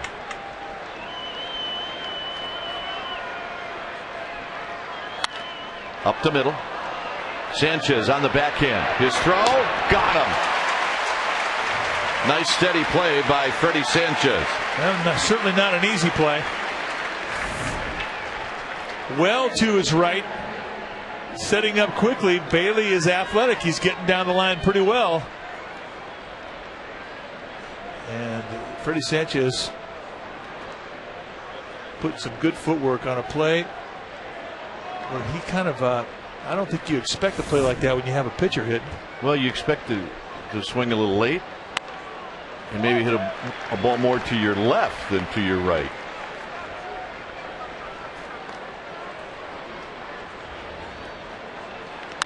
On the ground, Sanchez, he does it again. 2 nice picks and 2 quick outs.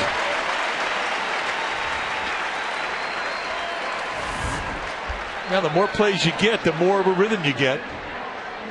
But just a beautiful bounce to get himself up into throwing position so quickly. And look at Tim Lincecum. Think he dug that play? He did. Bet he did. Here's a guy that's been a pain, and that's Alex Gonzalez. A couple of singles. He scored a run and he's knocked one in.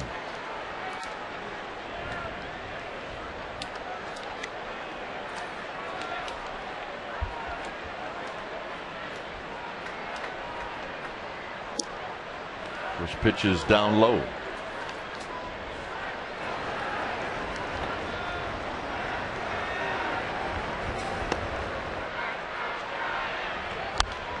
Popped out of play.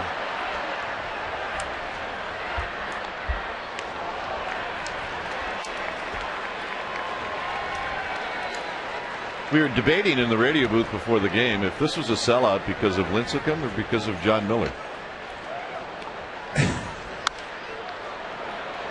Hit to Randy Wynn, and we're not going to let you know what the consensus was. John voted for himself.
That knocked in runs.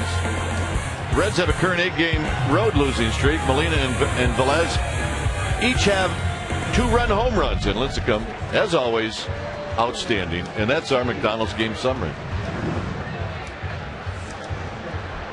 So Lincecum will watch the bullpen the rest of the way, and Fred Lewis will lead things off. It'll be Lewis, Velez, and Sanchez here in the 7th inning. Homer Bailey still on the hill. Nice outing tonight for Tim Lincecum. Lincecum just 7 base runners in 7 innings. 1 walk, 7 strikeouts. As you see Fred Lewis numbers, loves hitting against the Reds. 344 lifetime with a couple of big flies. Oh yeah, they love number 55. So do we. You got to stand in line to love that guy. 1-0 to Lewis, hitting .255, and a strike right at the knees. Nasty. Pitch number 97 at 97 miles per hour, knee high on the black, with movement going away from Fred Lewis. You can see why the Reds are going to be patient with this guy. Lewis skies one out of play,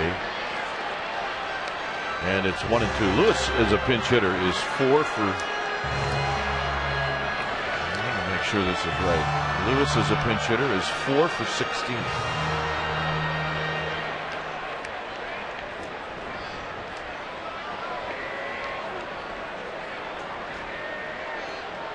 Trying to reach for Velez.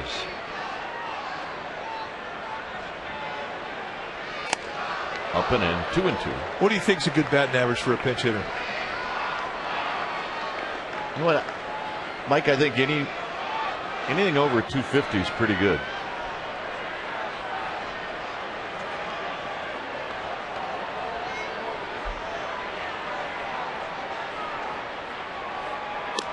Back to our breaking ball, and boy, I think Mike Winters thought about it. Well, there you see the career numbers for Fred Lewis, 275, and that's very good. And what many believe is to be the toughest thing to do on this baseball field, pinch hit. Payoff pitch to Lewis. Lewis got a piece of it. A personal streak tonight ended for Tim Lincecum. He had 10 consecutive starts of 8 or more strikeouts, and tonight he had 7. So that streak comes to an end.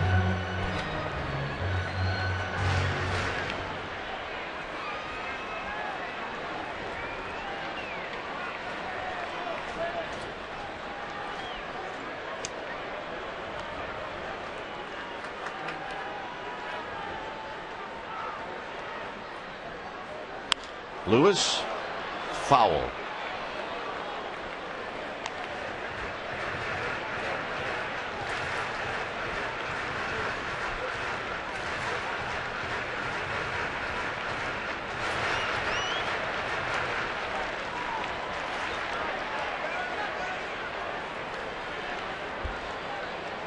Lewis in a good battle right now with Homer Bailey.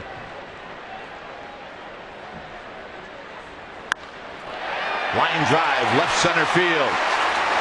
Lewis is going to go. You know he will. And the Giants have a pinch hit double from Fred Lewis. That was a beautiful at bat, folks. That is as good as it gets. Payoff pitch 3-2, and this is not a hanger. Homer Bailey throws high velocity down around the knees with movement going away. And Lewis taking swing out, thinking back up the middle, finds a gap. And that is just a bullet. A nice play from Johnny Gomes to cut this thing off. Prevent it from going to the wall, but to no avail with the speed of Fred Lewis and the leadoff double. The Giants have something going here.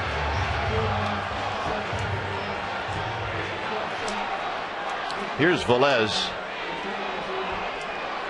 Velez homered in the 5th. Now, get Lewis in or get him to 3rd. It makes it a tough decision for Bochy. And he bunts it foul, and that's about as good a pitch as you're going to get to bunt. Here's the home run by Velez. Down and in. Boom. Dropped the head, and he knew it. He flipped the bat like he hits 50 a year. Plus, it better be fair if you're going to flip your bat. Yeah. Because if you flip it and it's foul, you're going to get flipped. Yes, you are. And you should.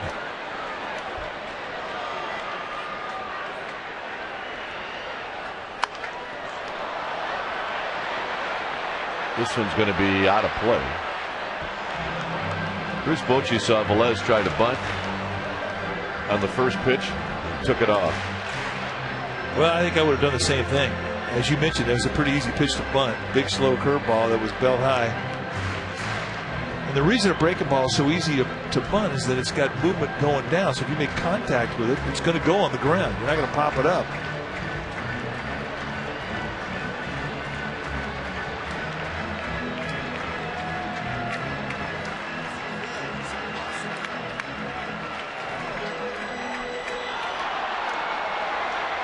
Oh, 0-2 to Velez.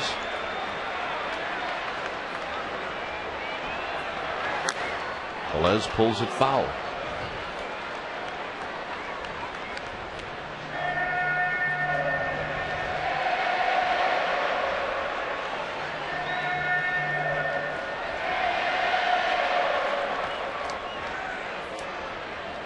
Freddie Sanchez in the on-deck circle. We are in the 7th.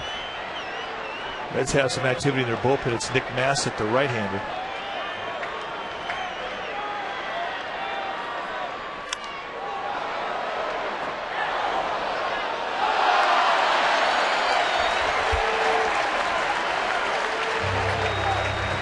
Jeff Brantley, the Cowboy, and a very good Giant. And you see on his right hand, he's got a 1989 National League Championship ring, and it says Giants on it. Sitting next to Hall of Famer Marty Brennaman. Now that is a pair to draw to. It is.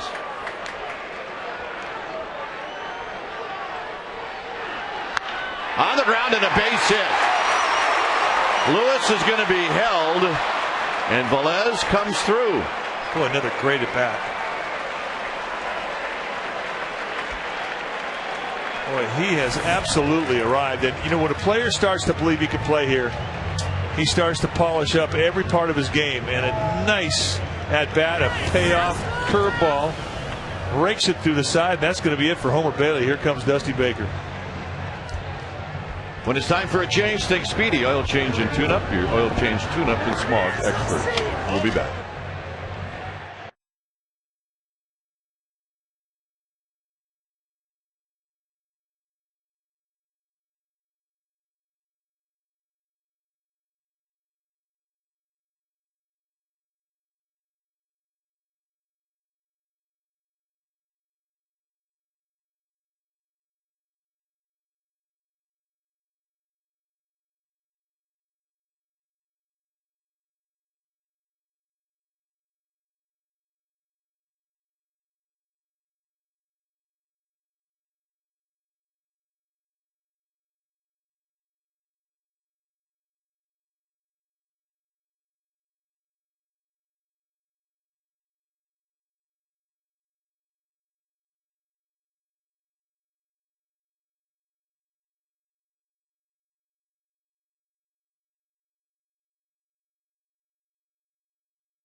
Well, he'll be a part of the show. Former Raider and 49er Bill Romanowski and Scott Oscar of the Chronicle. Also, Michael Urban will be part of the group. Greg Papa, he will be the host. It'll happen at 11. Nick Massett is the new pitcher. And Massett will be facing Freddie Sanchez. Massett's got good stuff. He's having a solid season. 27-year-old. In his 3rd year at the big league level, and he can run it up there pretty good. He'll go 93, 98, somewhere in there, depending on how he grips the fastball. He also has a curveball slider and a nasty split to go with it. Look at the strikeouts. 42 strikeouts in 47 innings.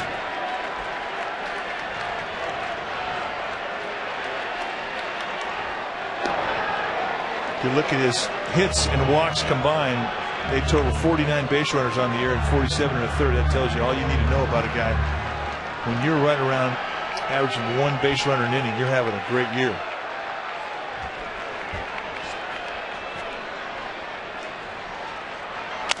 Bouncing ball, slowly hit. Bat shattered. Throw comes home, and Lewis is out at home.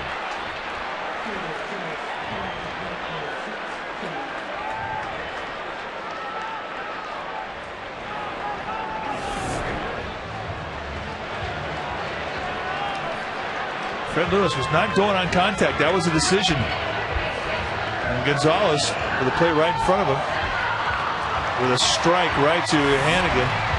And an easy out. So the Giants making, I think, a bit of a base running error there, going on contact with nobody out. That's more of a play you see with runners with 3rd and 1 out. Well, now Sandoval will hit.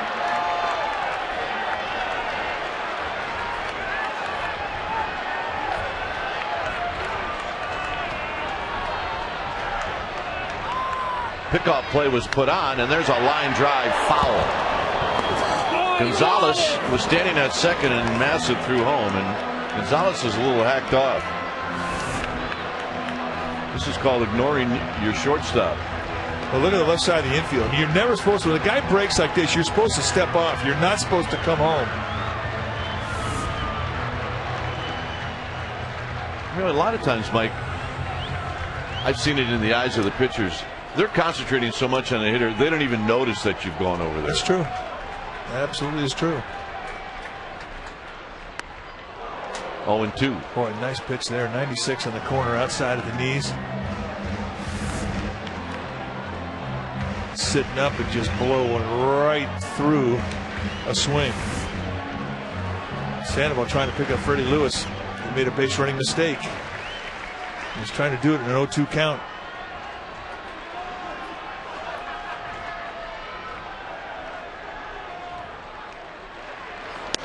Outside, trying to throw the same pitch, and he missed.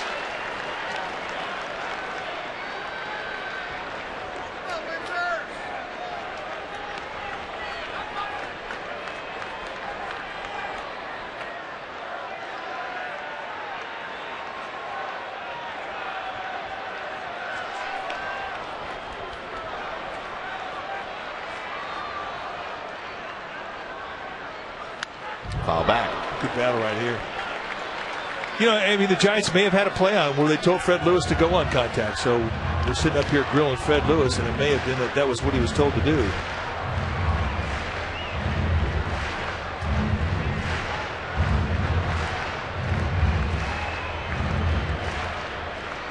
Sandoval in a battle right now with Nick Massett.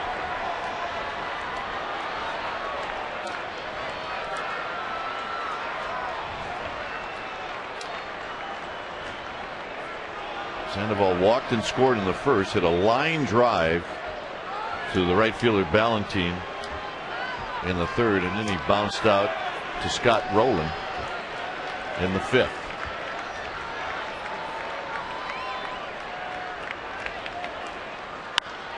Down the left field line, but this is going to slice foul.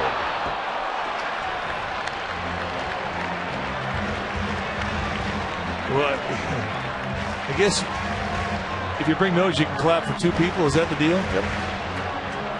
I've never seen those. Clappers. Well, they have got the spirit. They come to a lot of games. Good fans. And those are the crooked kite clappers. 1-2.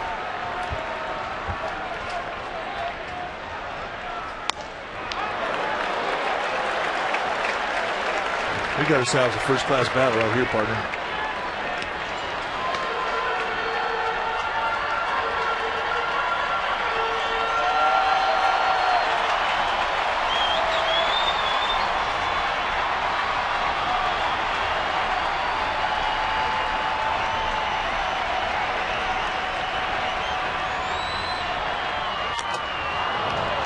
Sandoval stays alive. Just gets a little piece. How much do you have to get? You just have to get a little piece of that red seam. Just knock some fuzz off it. You can get another swing.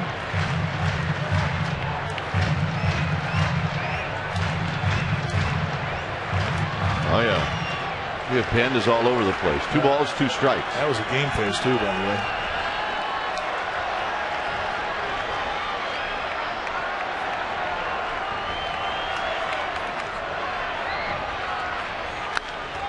Out of play.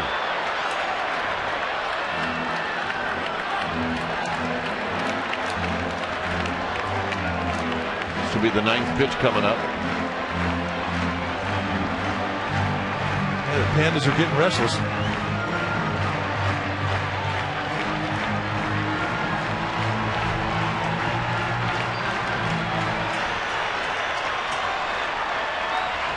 You do not want to disappoint her.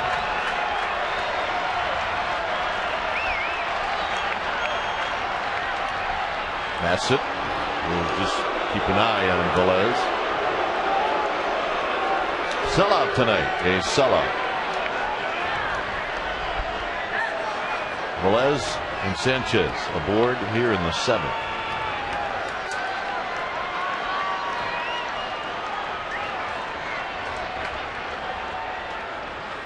Up the middle and a base hit. And here comes Velez. No throw. And the Panda comes through. He can hit, folks. We've seen some incredible at-bats in this game from both teams. And add this to the list. 2-2, like you're taught to do, right back up the middle. Just reaching to a location that was off the plate. That is not a hanger from Nick Massick. Pablo Sandoval just goes out there and squares up a nasty pitch. That's a great at-bat and a big run. Oh yeah, she's loving life. That's my Panda.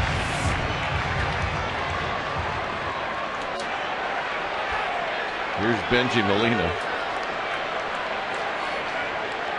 Oh. There's some things just kind of make me smile. Like all the years we used to laugh and say, as Giants fans were leaving the house, "Hey honey, did you grab the rubber chicken?" Yeah. Now? Don't forget that your Panda hat.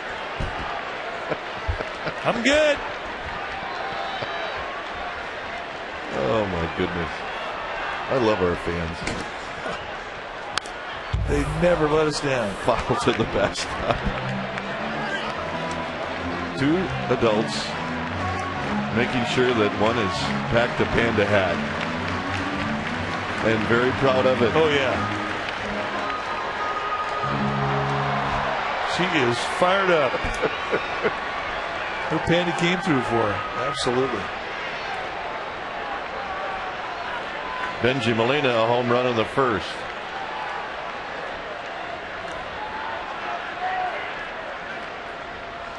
Up and in.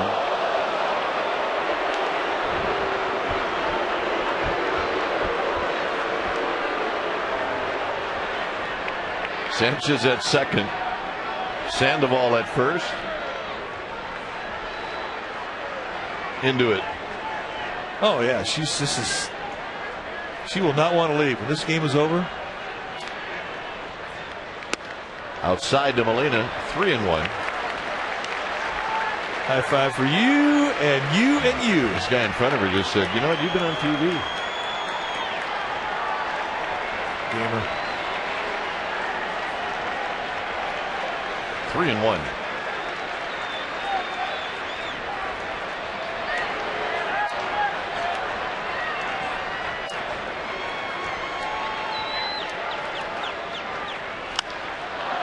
Benji Molina pops this one up into shallow left field. It'll be Gomes giving way to Gonzalez. Well, that was a tougher play for the shortstop. And here's Randy Wynn. Benji Molina's got the lift and separate swing going right now. Indeed he does. Hit a couple of balls to deep center field. One in the 4th, one in the 5th. You might actually say he just missed that one. I think he could have said that 3 times tonight. He did, however, get one. That was back in the 1st when he hit a 2-run homer on a hanging curveball. Randy Wynn is 0 for 3 with a line drive out to Votto in the 4th. Swing and a miss, 0-1.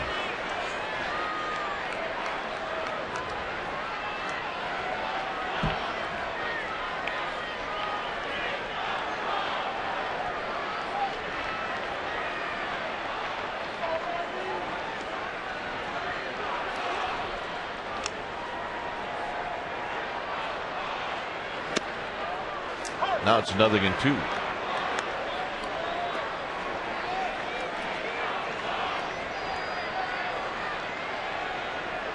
Bassett with good numbers, a 2.85 ERA.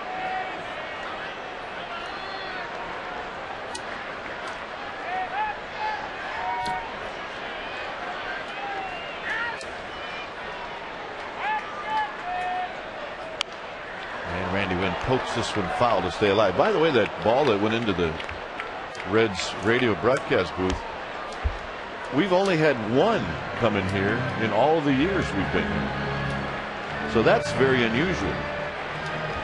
And lo and behold, it would have to go right at Bramlett. Well, he made the play. Indeed he did.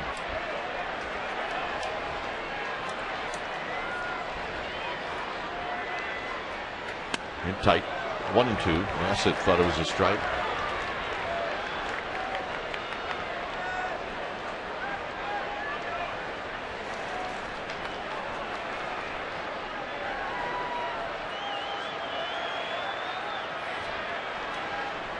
One and two. 2-2.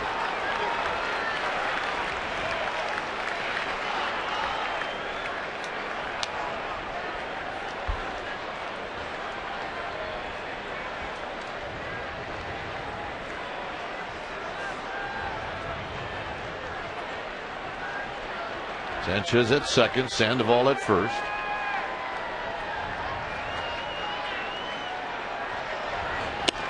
And Randy went out swinging to end the inning.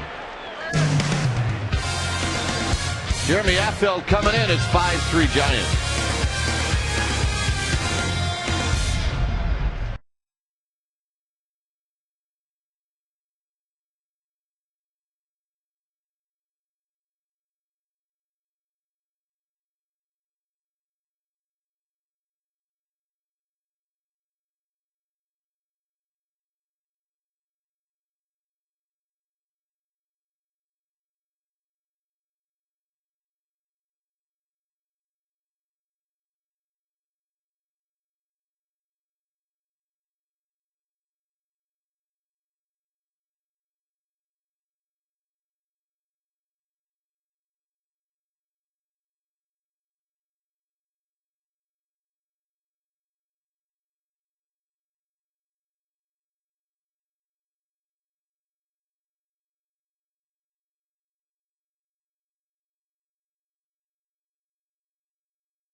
Some of the sights and sounds of what we have seen here at the ballpark tonight.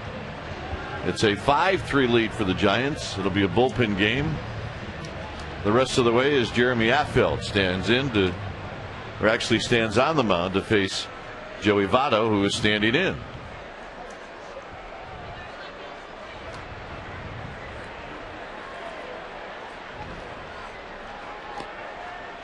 Affeldt, the former Red, with these numbers. 48th time he's taken the ball. 1.50 ERA. 51 base runners in 42 innings. 33 strikeouts. 2 types of fastball. 2 types of breaking ball. 2-0. Joey Votto coming out of this stance in a 1-0 count. That looked a bit odd.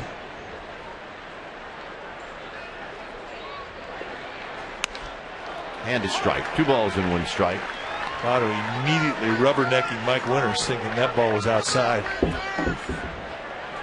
Can't tell you how important that run was the Giants picked up, and it really comes up in a bat where you're facing a guy like Votto who's got power.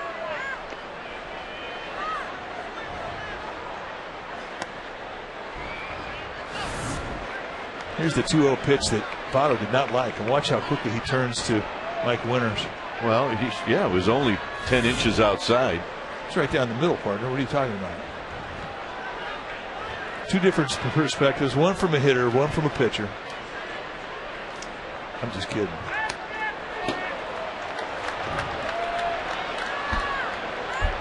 Affelt not even close to that pitch, and Votto with a leadoff walk, and Bruce Bochy said that's it.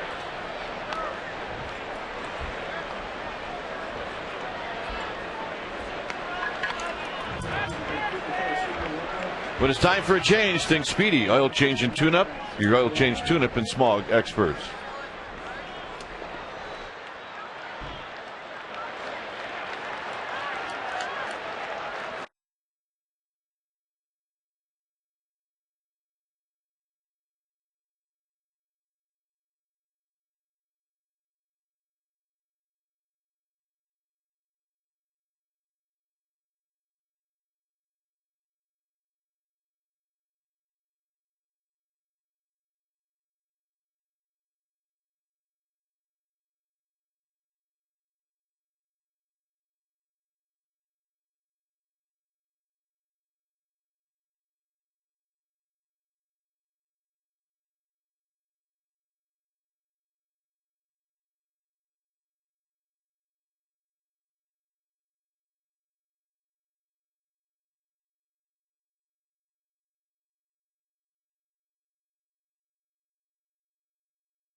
Joey Votto.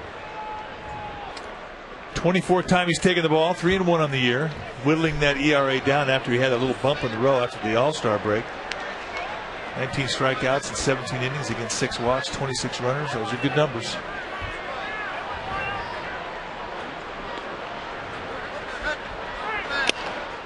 One ball and no strikes to Phillips. Phillips against Lincecum went 1 for 3.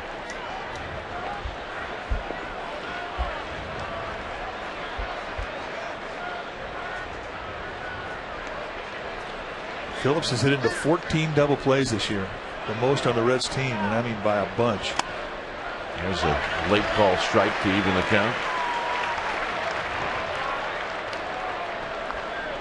You would think that a guy with the speed of Phillips would not hit into a lot of double plays, but he's got a big swing and a big backswing, and it takes him a while to get unwound and hits a lot of balls back up the middle.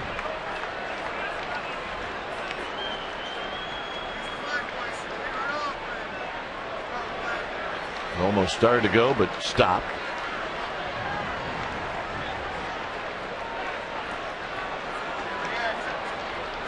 Lincecum went 7 innings, allowed 6 hits, 3 runs, 2 earned, a walk, and 7 strikeouts. High and deep into center field. Rowan on the move. Rowan looking up off the top of the wall. Rowan gets it back into second base, and it'll be a double for Phillips. Boy, Giants catch a break there. That ball stayed in the yard.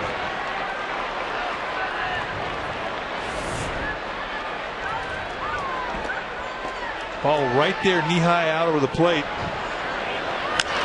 And I think Phillips was measuring it off. He thought he had it. It's about 2/3 of the way up the wall. Another 2 feet, and this ball's gone. Another 1 foot. 1 foot. Wow. 9/10 of the way up the wall. So here's Scott Rowland.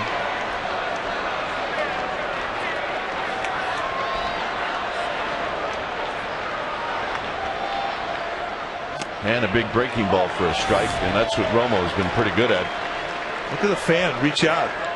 Did he touch it? He may have. May have gone right through his arms. It did. Folks, do not touch the ball, please. That's got away with him right there.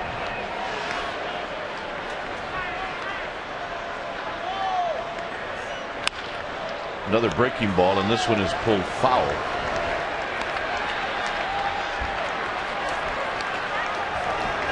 So Romo with back-to-back breaking balls, and now it's 0-2.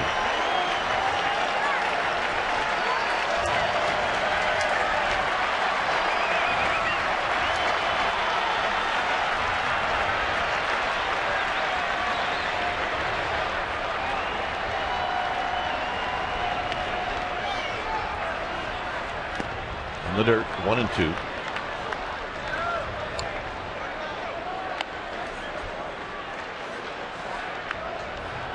FL walked Votto.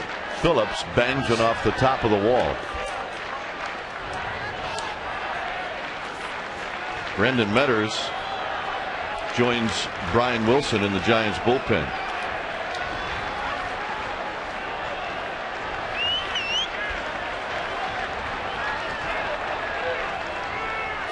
Outside, 2-2. Too early for Wilson.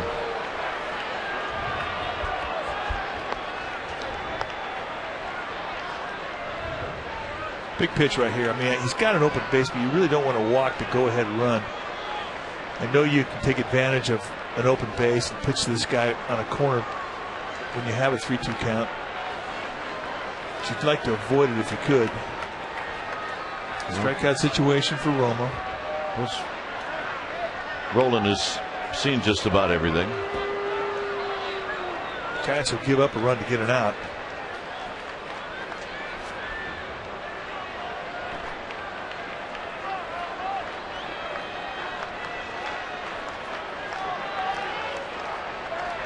Two and two. Got him. And that's the one. You got it. A 2-2 pitch, a chance to go out of the strike zone. Hope he chases, and the strikeout that Romo was pitching for, he gets. Bottoms out a breaking ball, and he gets rolling to chase.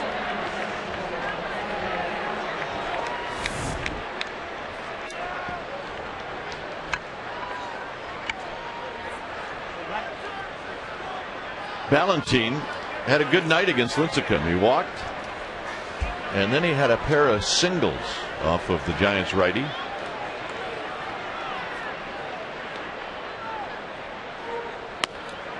Fastball is high and wide, 1 ball and no strikes. Votto at third. At second is Phillips.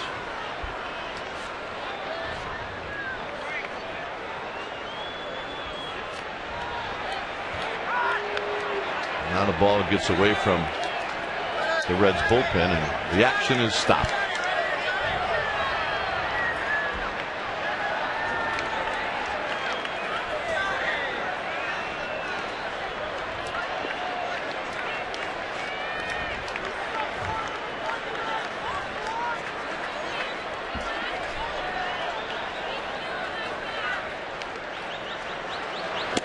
Breaking ball, 1 ball and 1 strike. If you've never faced Romo before, then it's likely when Romo throws you that breaking ball, he's going to be able to steal a strike. A lot of times, though, you'd like to save it if you can.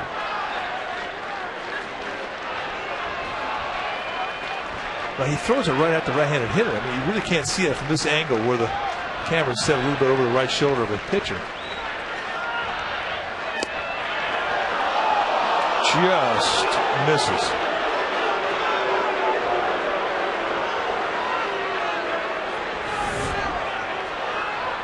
Goes a little front door with a breaking ball. It's a coin toss pitch. It could have been called either way.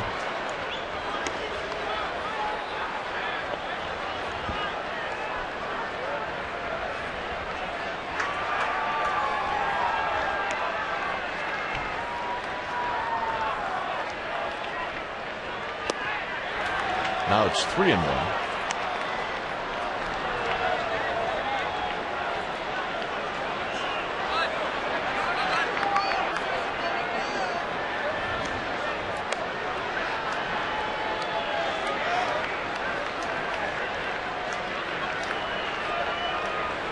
This is not a pitch that you want to lay in there to Valentine. And he didn't.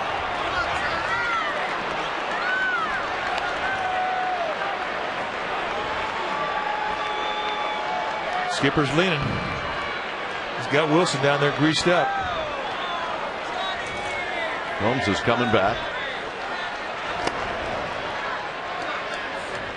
And Nix will be the hitter. He is their best pinch hitter.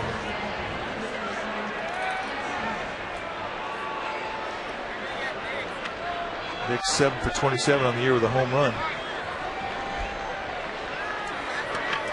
And we get another pitching change. And it's going to be the Giants closer. When it's time for a change, think Speedy Oil Change and Tune-Up. Your oil change, tune-up, and smog experts. Wilson coming in.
And Brian Wilson is facing Lance Nix, and those are Wilson's numbers. Well, right now you're looking at 51 strikeouts and 47 1/3, and he's going to be thinking strikeout right now.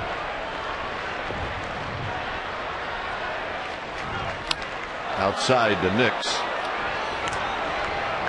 Overall, Nix hitting .232, 9 home runs, 27 driven in. It's Votto, Phillips, and Valentine. And a strike, and that evens the count. Backdoor slider, and we've seen him use that new grip, not new grip, just a new angle with his arm to be able to take some of the break off, and it's especially effective when he's going to that outside corner. He can steal strikes that way.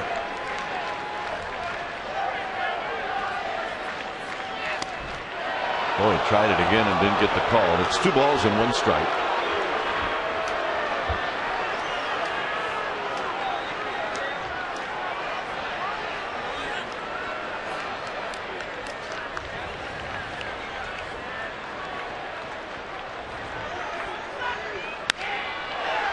over Sandoval. Here comes Phillips, and this game is tied. So Nix comes through. It's 5-5. They had a little count leverage, sitting at a 2-1. He'd seen 3 pitches. They tried to go outside. That cuts right back in there, and he just flares it out there to left field. And boy, does this hurt. So Tim Lincecum now gets a no decision, and the Giants in a 5-5 ball game. We got a brand new game. Brand new game with runners on base here in the 8th inning for the Reds.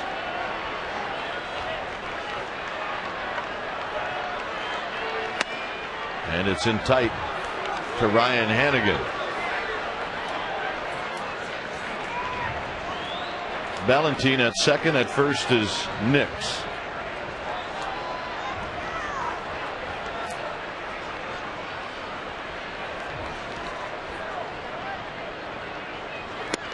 And a strike to even the count.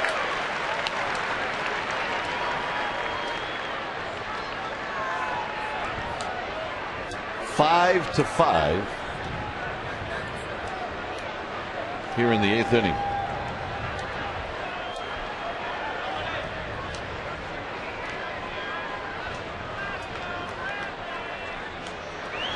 Out of play, 1-2. I think that's one of the hardest things about being a closer. You know, you come into an existing situation, and most innings that Brian Wilson pitches in, he's usually starting the inning. But now he comes in, he gives up a base hit. Now all of a sudden the game has been tied. The save has been blown.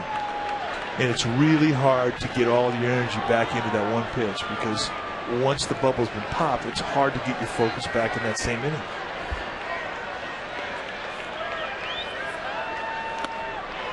In tight, 2-2.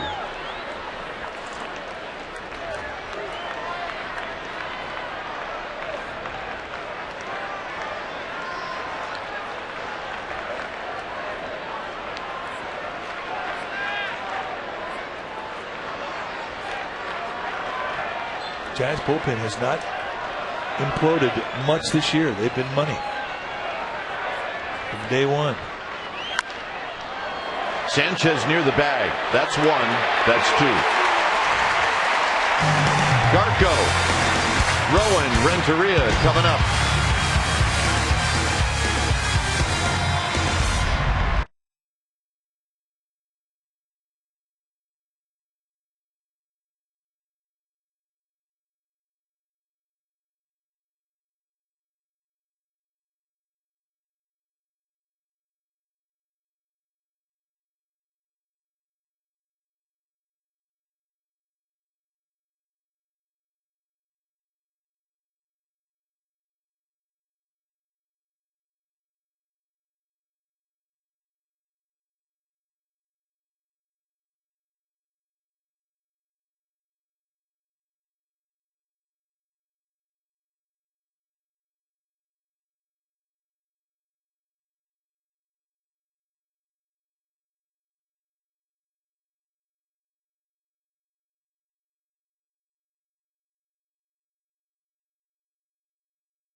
On the air at 12:30, and then ball game will start at 1 o'clock. The game on Sunday right here on Comcast Sportsnet in the Bay Area, so check us out.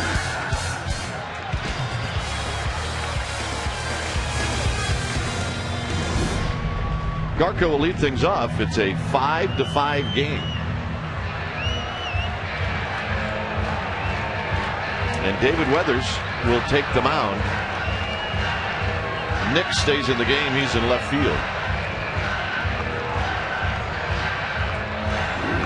The numbers for Weathers, they're all good. Got a good hard sinker, not an easy guy to take out of the ballpark. And he's right, he's going to throw a lot of ground balls.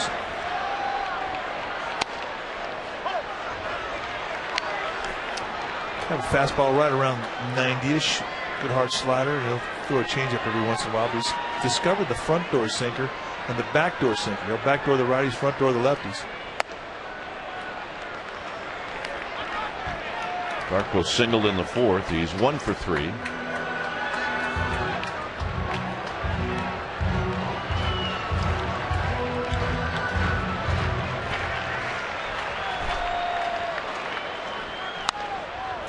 Out of play, and it's 1-2. Look at the numbers for Weathers on the year. In 37 innings, he's given up 7 home runs, which is really uncharacteristic of him. When you think back about the yard he pitches in, Cincinnati is a home run hitter's paradise. Still, for a sinker baller, you elevate 7 in 37 innings, something's not working. Very close. 2-2. Garco's 3 for 5 lifetime against Weathers with a home run.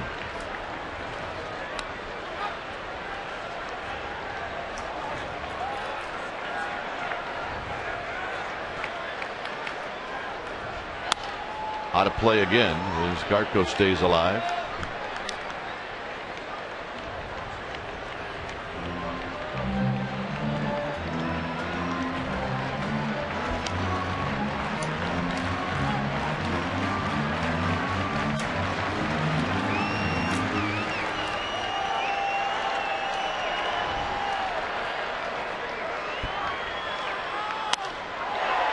High into center field, but in the park. Garco's retired, 1 out. Well, a reminder to tune into the Bay Area's #1 rated 11 p.m. newscast. NBC Bay Area tonight at 11. You can wake up with traffic and weather on NBC Bay Area weekday morning starting at 4:30 a.m.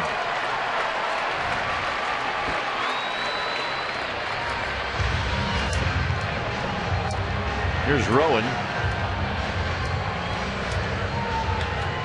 Rowan with a base hit in the 6th inning. He's 1 for 3. You have to remind yourself when you get in that batter's box, you're not up here playing home run derby. Put together a couple of good at bats. That's how you're going to score your run. Rowan skies this one into center field. It'll be Phillips going out and making the catch. 2 outs. And that'll bring up Edgar Renteria. That's a hard thing for a hitter not to do. To get up there and try to be a hero in one swing in a tie ball game late, especially when you gave up the lead.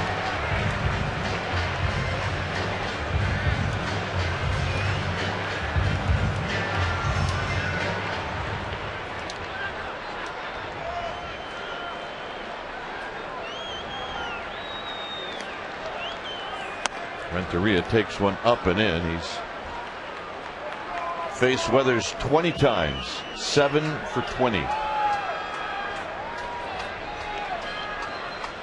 Old teammates. Good pitch. 1 ball and 1 strike.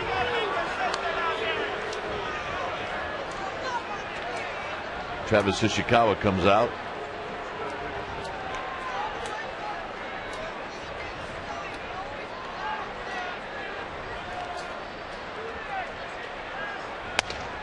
Two and 1. Marquin Valdez is in the bullpen. Weathers has missed a lot of pitches up above the belt. And that's really unusual for a guy that makes his living trying to locate around the knees. Fouls it out of play, 2-2. That's the spot we're accustomed to seeing David Weathers pound.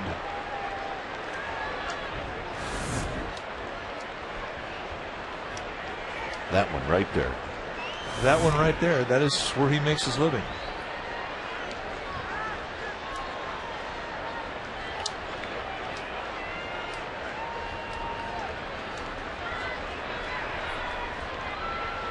Got him to end the inning. 9th inning coming up. It's 5-5.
Here it's 5-5 as Wilson is facing Drew Sutton.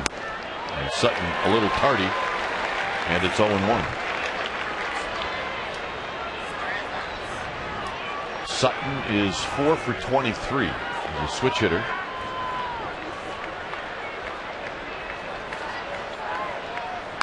And he bunts this one. And Sandoval is going to have to make a great play, and he has no chance. Boy, you talk about perfect execution on a bunt. Wow.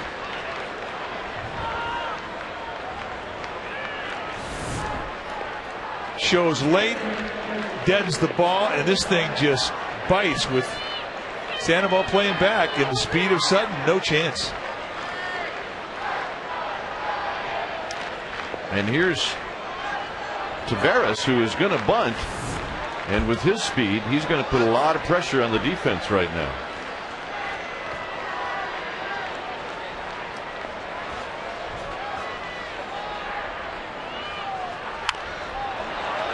Wilson will go to first. Taveras gets the job done. Well, he was thinking about second base.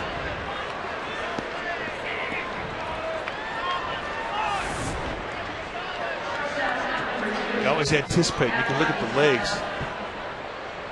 A little bit of a look to second. Didn't have a lot of time because Taveras is going to put some heat on you. So Dusty Baker gives up and out to move a runner up into scoring position. Here's Gonzalez. You can feel the Reds and the momentum that they have.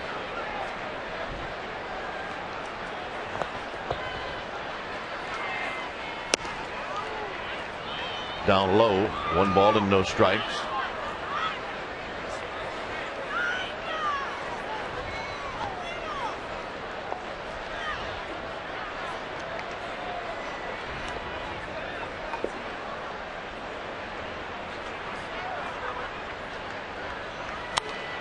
Popped back and out of play.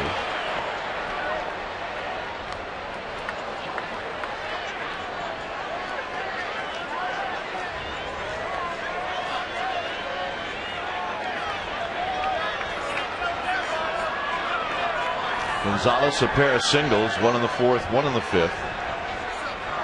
Both productive. He scored in the 4th. He knocked a run in the 5th. Looking perfect location here with open base. It's not a bad miss.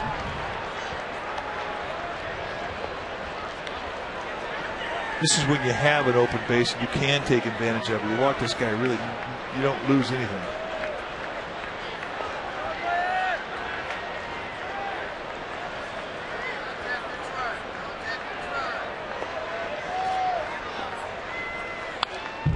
Good swing, 2-2.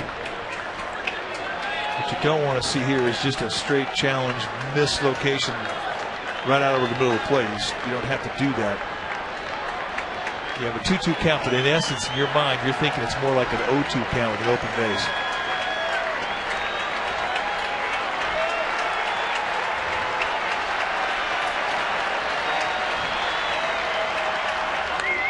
Good pitch.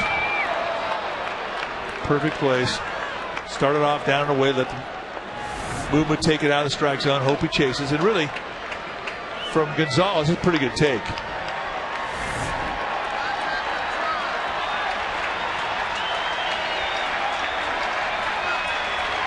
Throw it again.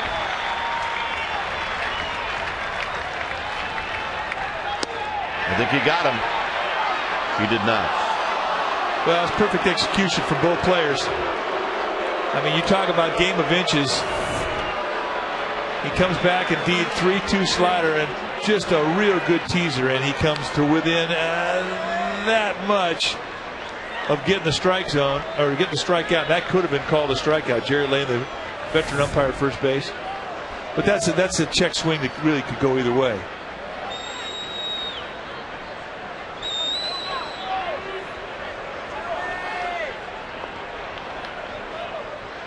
Little scouting report on Joey Votto.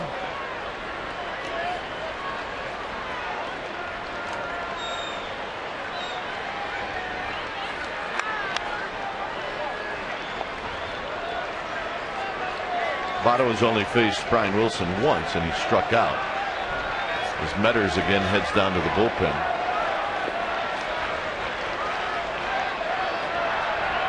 Votto drew a walk in the 8th. He's 0 for 3. Outside, 1-0.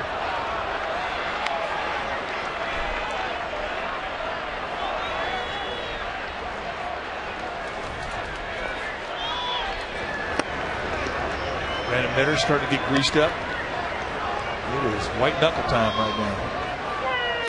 There's a strike. The Reds have put heat on the Giants. The 4th, the 5th, the 6th, the 8th, and now here in the 9th.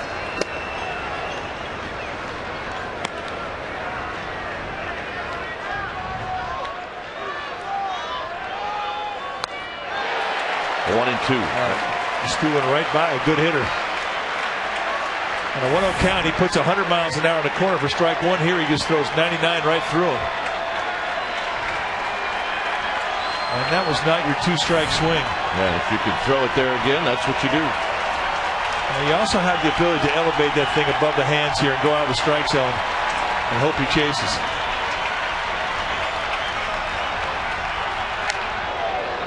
Now it's 2 and 2. With a guy like Votto, I mean, you just don't trust pouring one right down the middle. Now when you have a 1-2 count, it gives you the ability to locate in a little bit tougher area to barrel a ball above the hands. And at that velocity, it's... And you say to yourself when you make that pitch, if I miss, I'm going to miss in. And that's where he missed. Out of play. Ooh, boy. That's the danger of the backdoor slider. When you try to nibble that corner, if you miss, it comes out over the plate. And when it comes out over the plate, it comes right to the sweet spot of a guy that likes the ball middle away. And for a good hitter like Votto, that's one you got away with right there.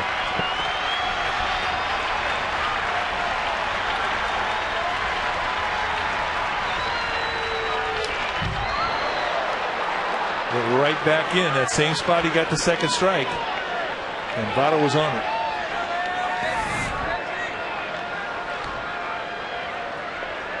Actually, that wasn't close to the barrel. That thing got up the bat. Nice pitch. Again. Pounded in there again.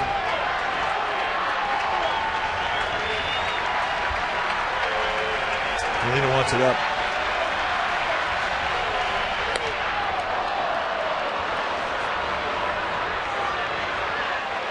That 3 and 2. That elevator fastball is not effective off the plate away. It's got to be out over across the plate.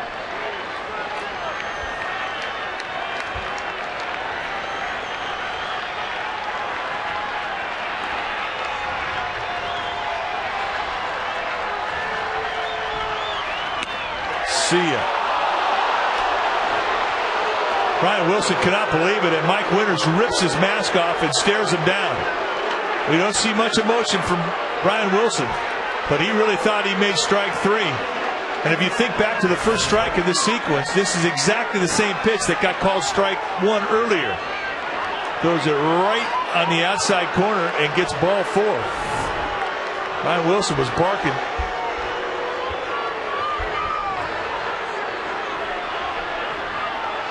And Mike Winters immediately ripped the mask off. I told you, he's got a quick fuse, and you saw it in action there. Now you wonder how it's going to affect the balls and strikes calling in the next hitter. Down low, 1-0. Giants have to pull the infield in. I mean, that walk is a huge, huge plus for the Reds. The infield has to come in. It's an automatic strikeout situation for Wilson. It changes the whole at bat for Phillips.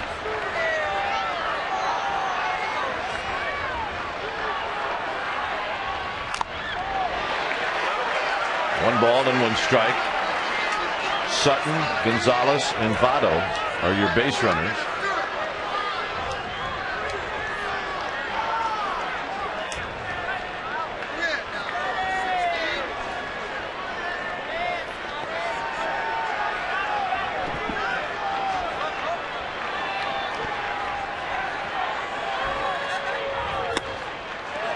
2 balls and 1 strike. Giants need a break right here.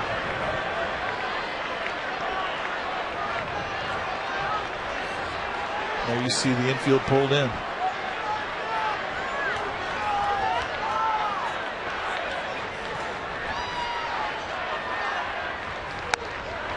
Three and 1. Now you need to take a walk, regroup, see the pitch, clear your mind, get the anger out.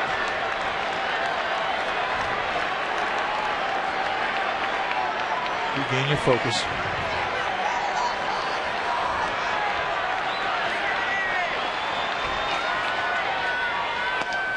Not close. Wilson has walked 3 in a row. And Bruce Bochy is going to the bullpen. Reds have taken the lead here in the 9th when it's time for a change. Think Speedy, oil change and tune-up. Your oil change, tune-up, and smog experts. We'll be back.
It's a 6-5 lead, and Brandon Metters comes in to try to save the day.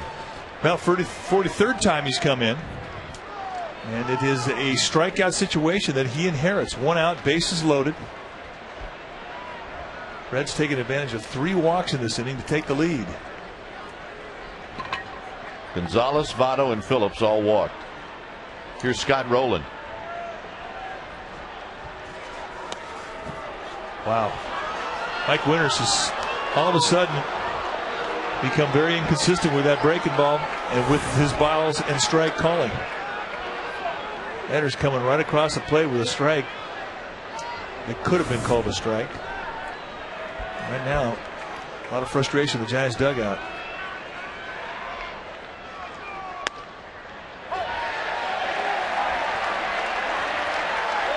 Mock cheer from Giants fans.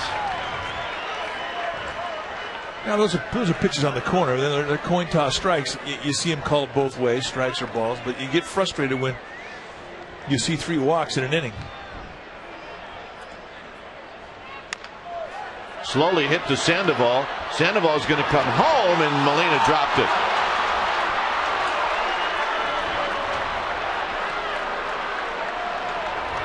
Scoring is Gonzalez.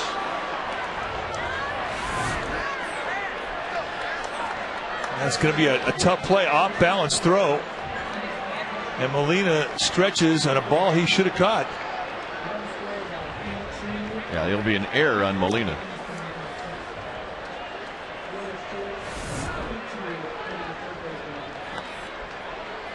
It's going to be the 4th error the Giants have made tonight. Here's Ballantine. Ballantine takes a strike.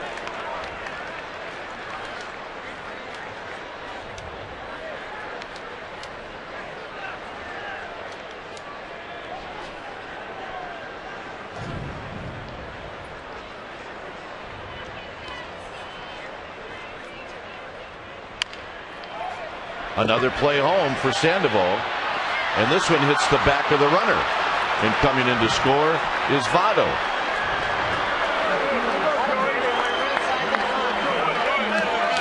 E5.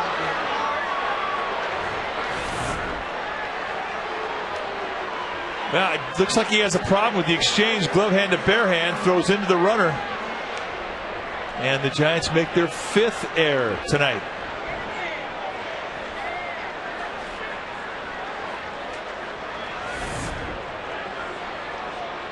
Well, we talk about the Giants' ground attack. The Reds have got their ground attack going right now.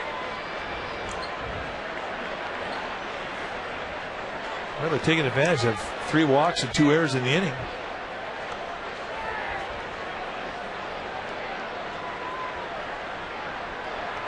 I'm telling you, it's a full moon on a Friday night, partner.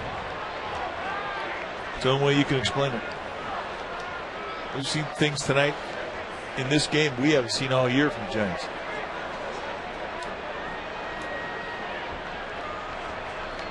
The inning a decade ago started out with a pinch hitter, Drew Sutton, with a bunt single. Here's Lance Nix. Nix takes a strike.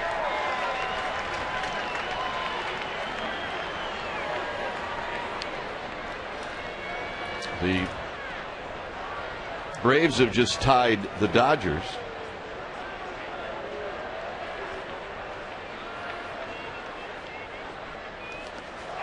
Benjamin Lena to the backstop, and coming in to score is Phillips.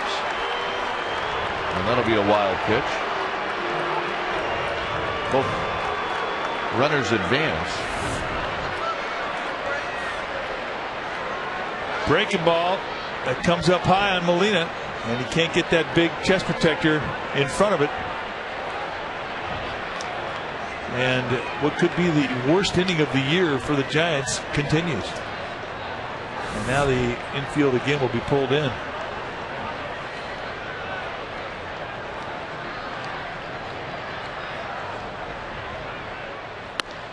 Outside corner strike, 1-2.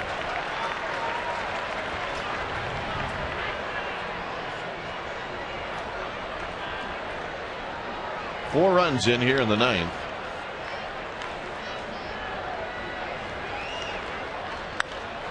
And Nix skies this one to Aaron Rowan. Rowan is going to catch and throw to third, and coming in to score is Roland. That'll be a sacrifice fly for Nix. And it's 10-5.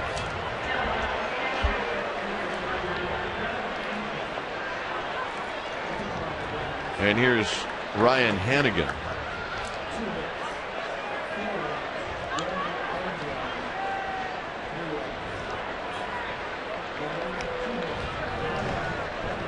The only hit in the inning was the bunt single. That's what makes the full moon appear to be the reason. I'm going with full moon.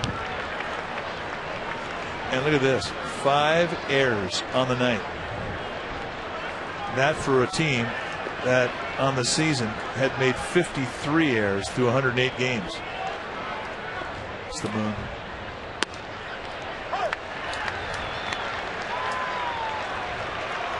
We're blaming you, pal. 3 walks and 2 errors and a bunt single.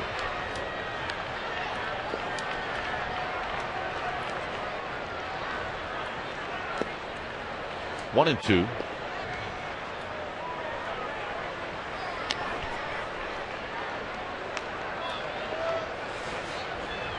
Giants were looking good. They scored an insurance run in the 7th, only to have the Reds come back with 2 runs in the 8th.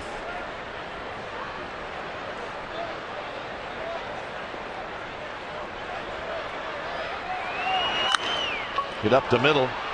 Sanchez on the backhand, and that will end the inning. Work to do for the Giants.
Baker. Cordero's numbers, they're good, solid, and he gets it done with a 90, well, mid to high 90s fastball, good hard slider, and he will definitely mix up a changeup every now and then, but he's got strikeout stuff. Rich Aurelia activated today. Will lead things off.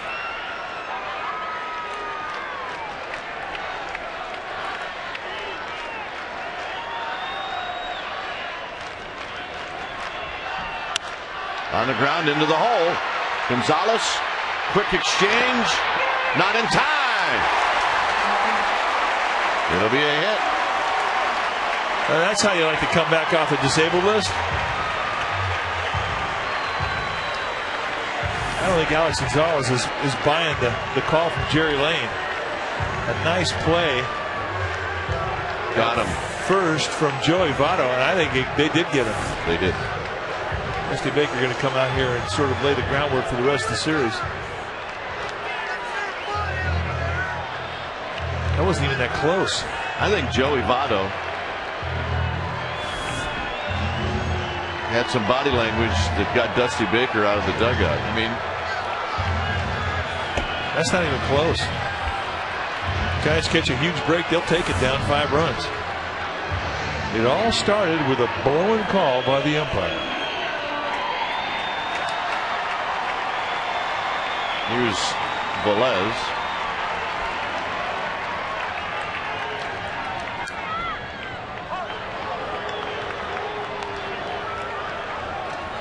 Velez 2 for 4.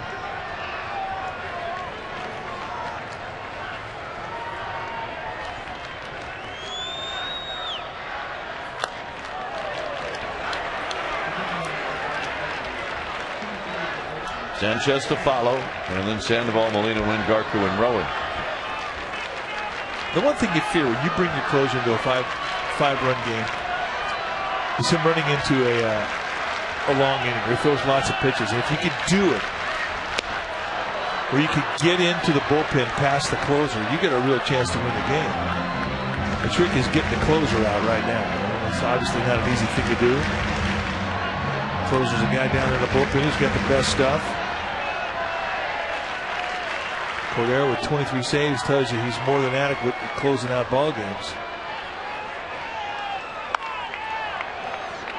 But if you could get him into a high pitch count and out of this inning, you have a chance. That's your goal. Get him out.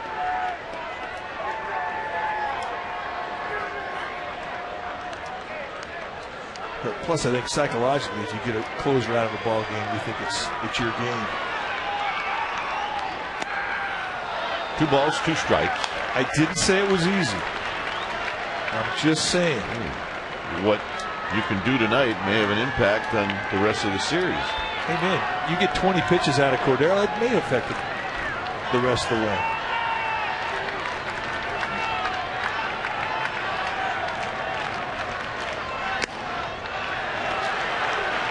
But right now, the Giants need base runners, plain and simple. And a lot of them.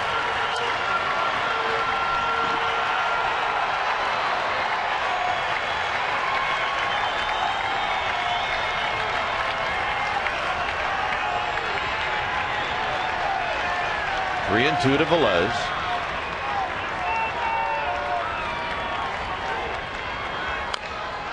And Velez stays alive. I see the biggest improvement in Velez is his 2-strike approach. He's taken a lot of swing out, put some discipline in his approach, and he has to know that right now. I mean, you never want to shy away from a 2-run homer, but you have to think about base hits. You have to think about walks. You have to think about getting yourself on base any way you can. Well, that'll teach Freddie Sanchez not to move too far away from that on-deck circle. I have no idea how he got a piece of that. He definitely swung the ball 4. But when you're in a protect mode, you make no apologies.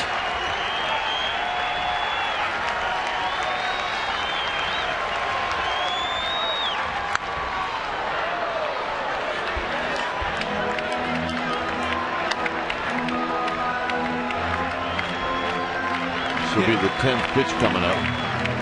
Another great at bat. New ding.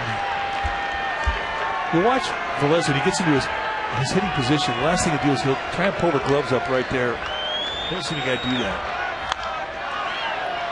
Chop foul. He'll get low on that back leg, and then it's almost like he wants to try and pull the gloves a little bit tighter. He kind of does it as he touches the back of his glove to his thigh.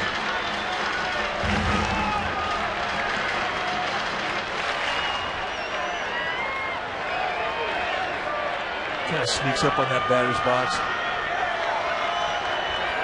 Let's see him do it again.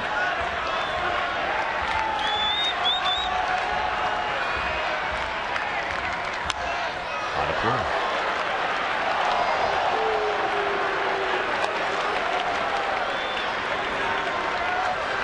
Six foul balls, 11 pitches, and a happy kid. His buddy's not too thrilled for him. Okay, I guess I will congratulate you if I have to. And now, because these aren't our seats, let's get back to it.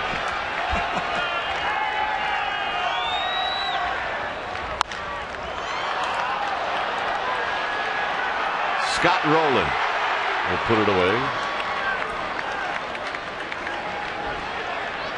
Velez is retired. They're out of here. That's it. That's what they're waiting around for. The lotto hit at 10:34. Remember, tomorrow's game, radio only. It'll be a 105 start.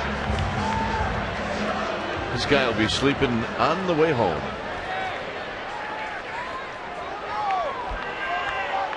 He may have already taken a nap or two. Or three. Outside to Sanchez. 1 for 4 tonight.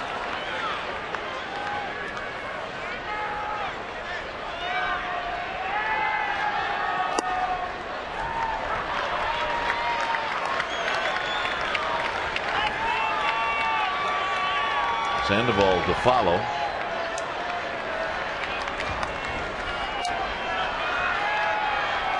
There's a strike. Sanchez looked like he was taking all the way.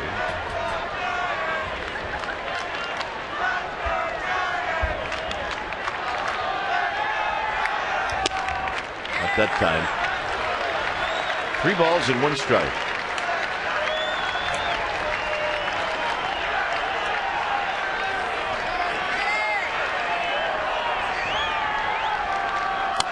Out of play, 3 and 2. What was it that Dusty Baker used to say? Just die hard. Die hard. And we've seen some pretty good fights here in the 9th. Good position right there for a Seagull. Nice at bat. And the pitch count starting to run up on Cordero.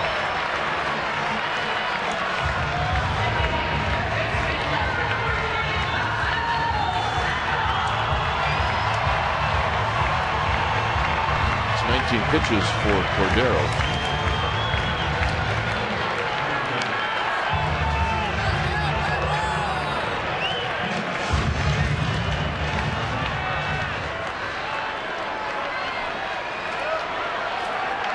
Sandoval, a single and an RBI in the 7th.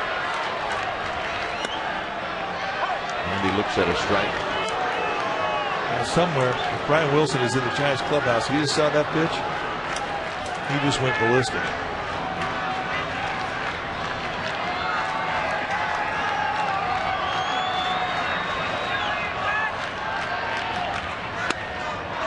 And it's 0-2. Hey, that's a rough couple pitches. If you got to cover that much strike zone, you give a guy 6 inches on the outside corner and you give him 4 on the inside corner. That's a rough assignment. You can see the reaction from Sandoval. Not enjoying the strikes and balls count right now from Mike Winters. Down the left field line into that corner and foul. Well, my suggestion to Sandoval would be do not take anything close.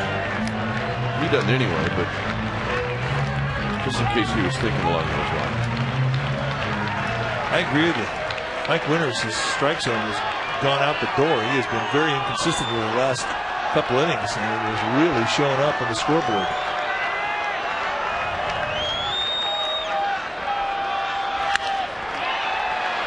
Flare to right, it's going to fall.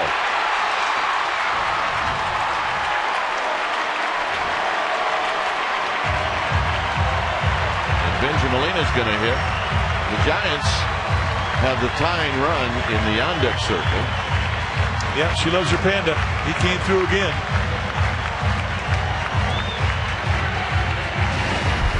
Back in the first inning, Homer Bailey threw Benji Molina a hanging breaking ball.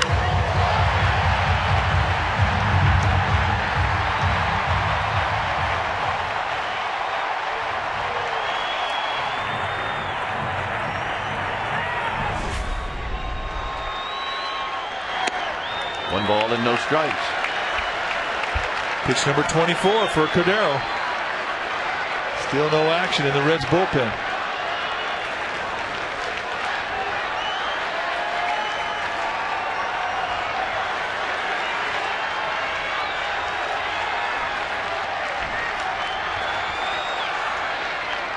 Swing and a miss.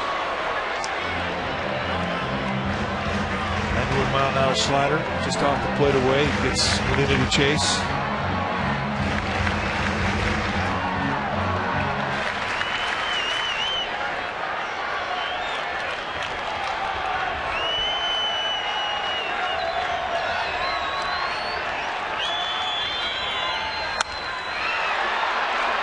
Tavares coming in. He will make the catch.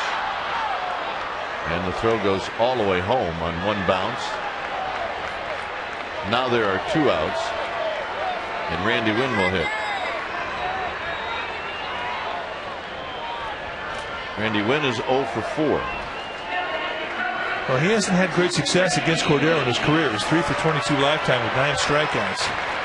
But it is a full moon night. And this game has been weird since inning number 1.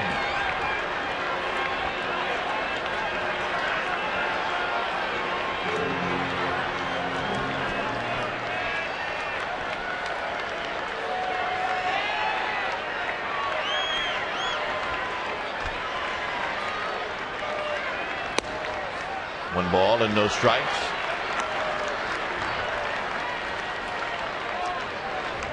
Aurelia, Sanchez, Sandoval.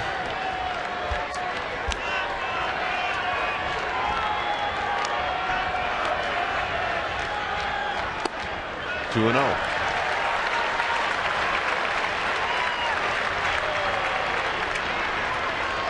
Garco would love to hit. You bet. I mean, he would be the tying run if he could get in that batter's box. Randy Wynn cannot hold up. Boy, he added a nice 96-mile-an-hour fastball. Well, you hate to see a guy break and swing down the middle of a 2-0 count.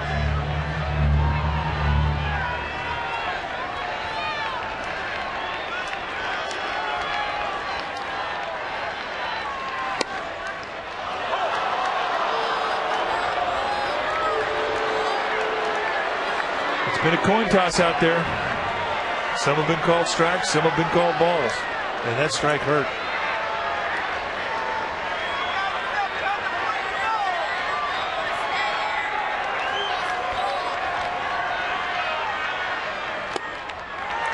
That was the take of the year.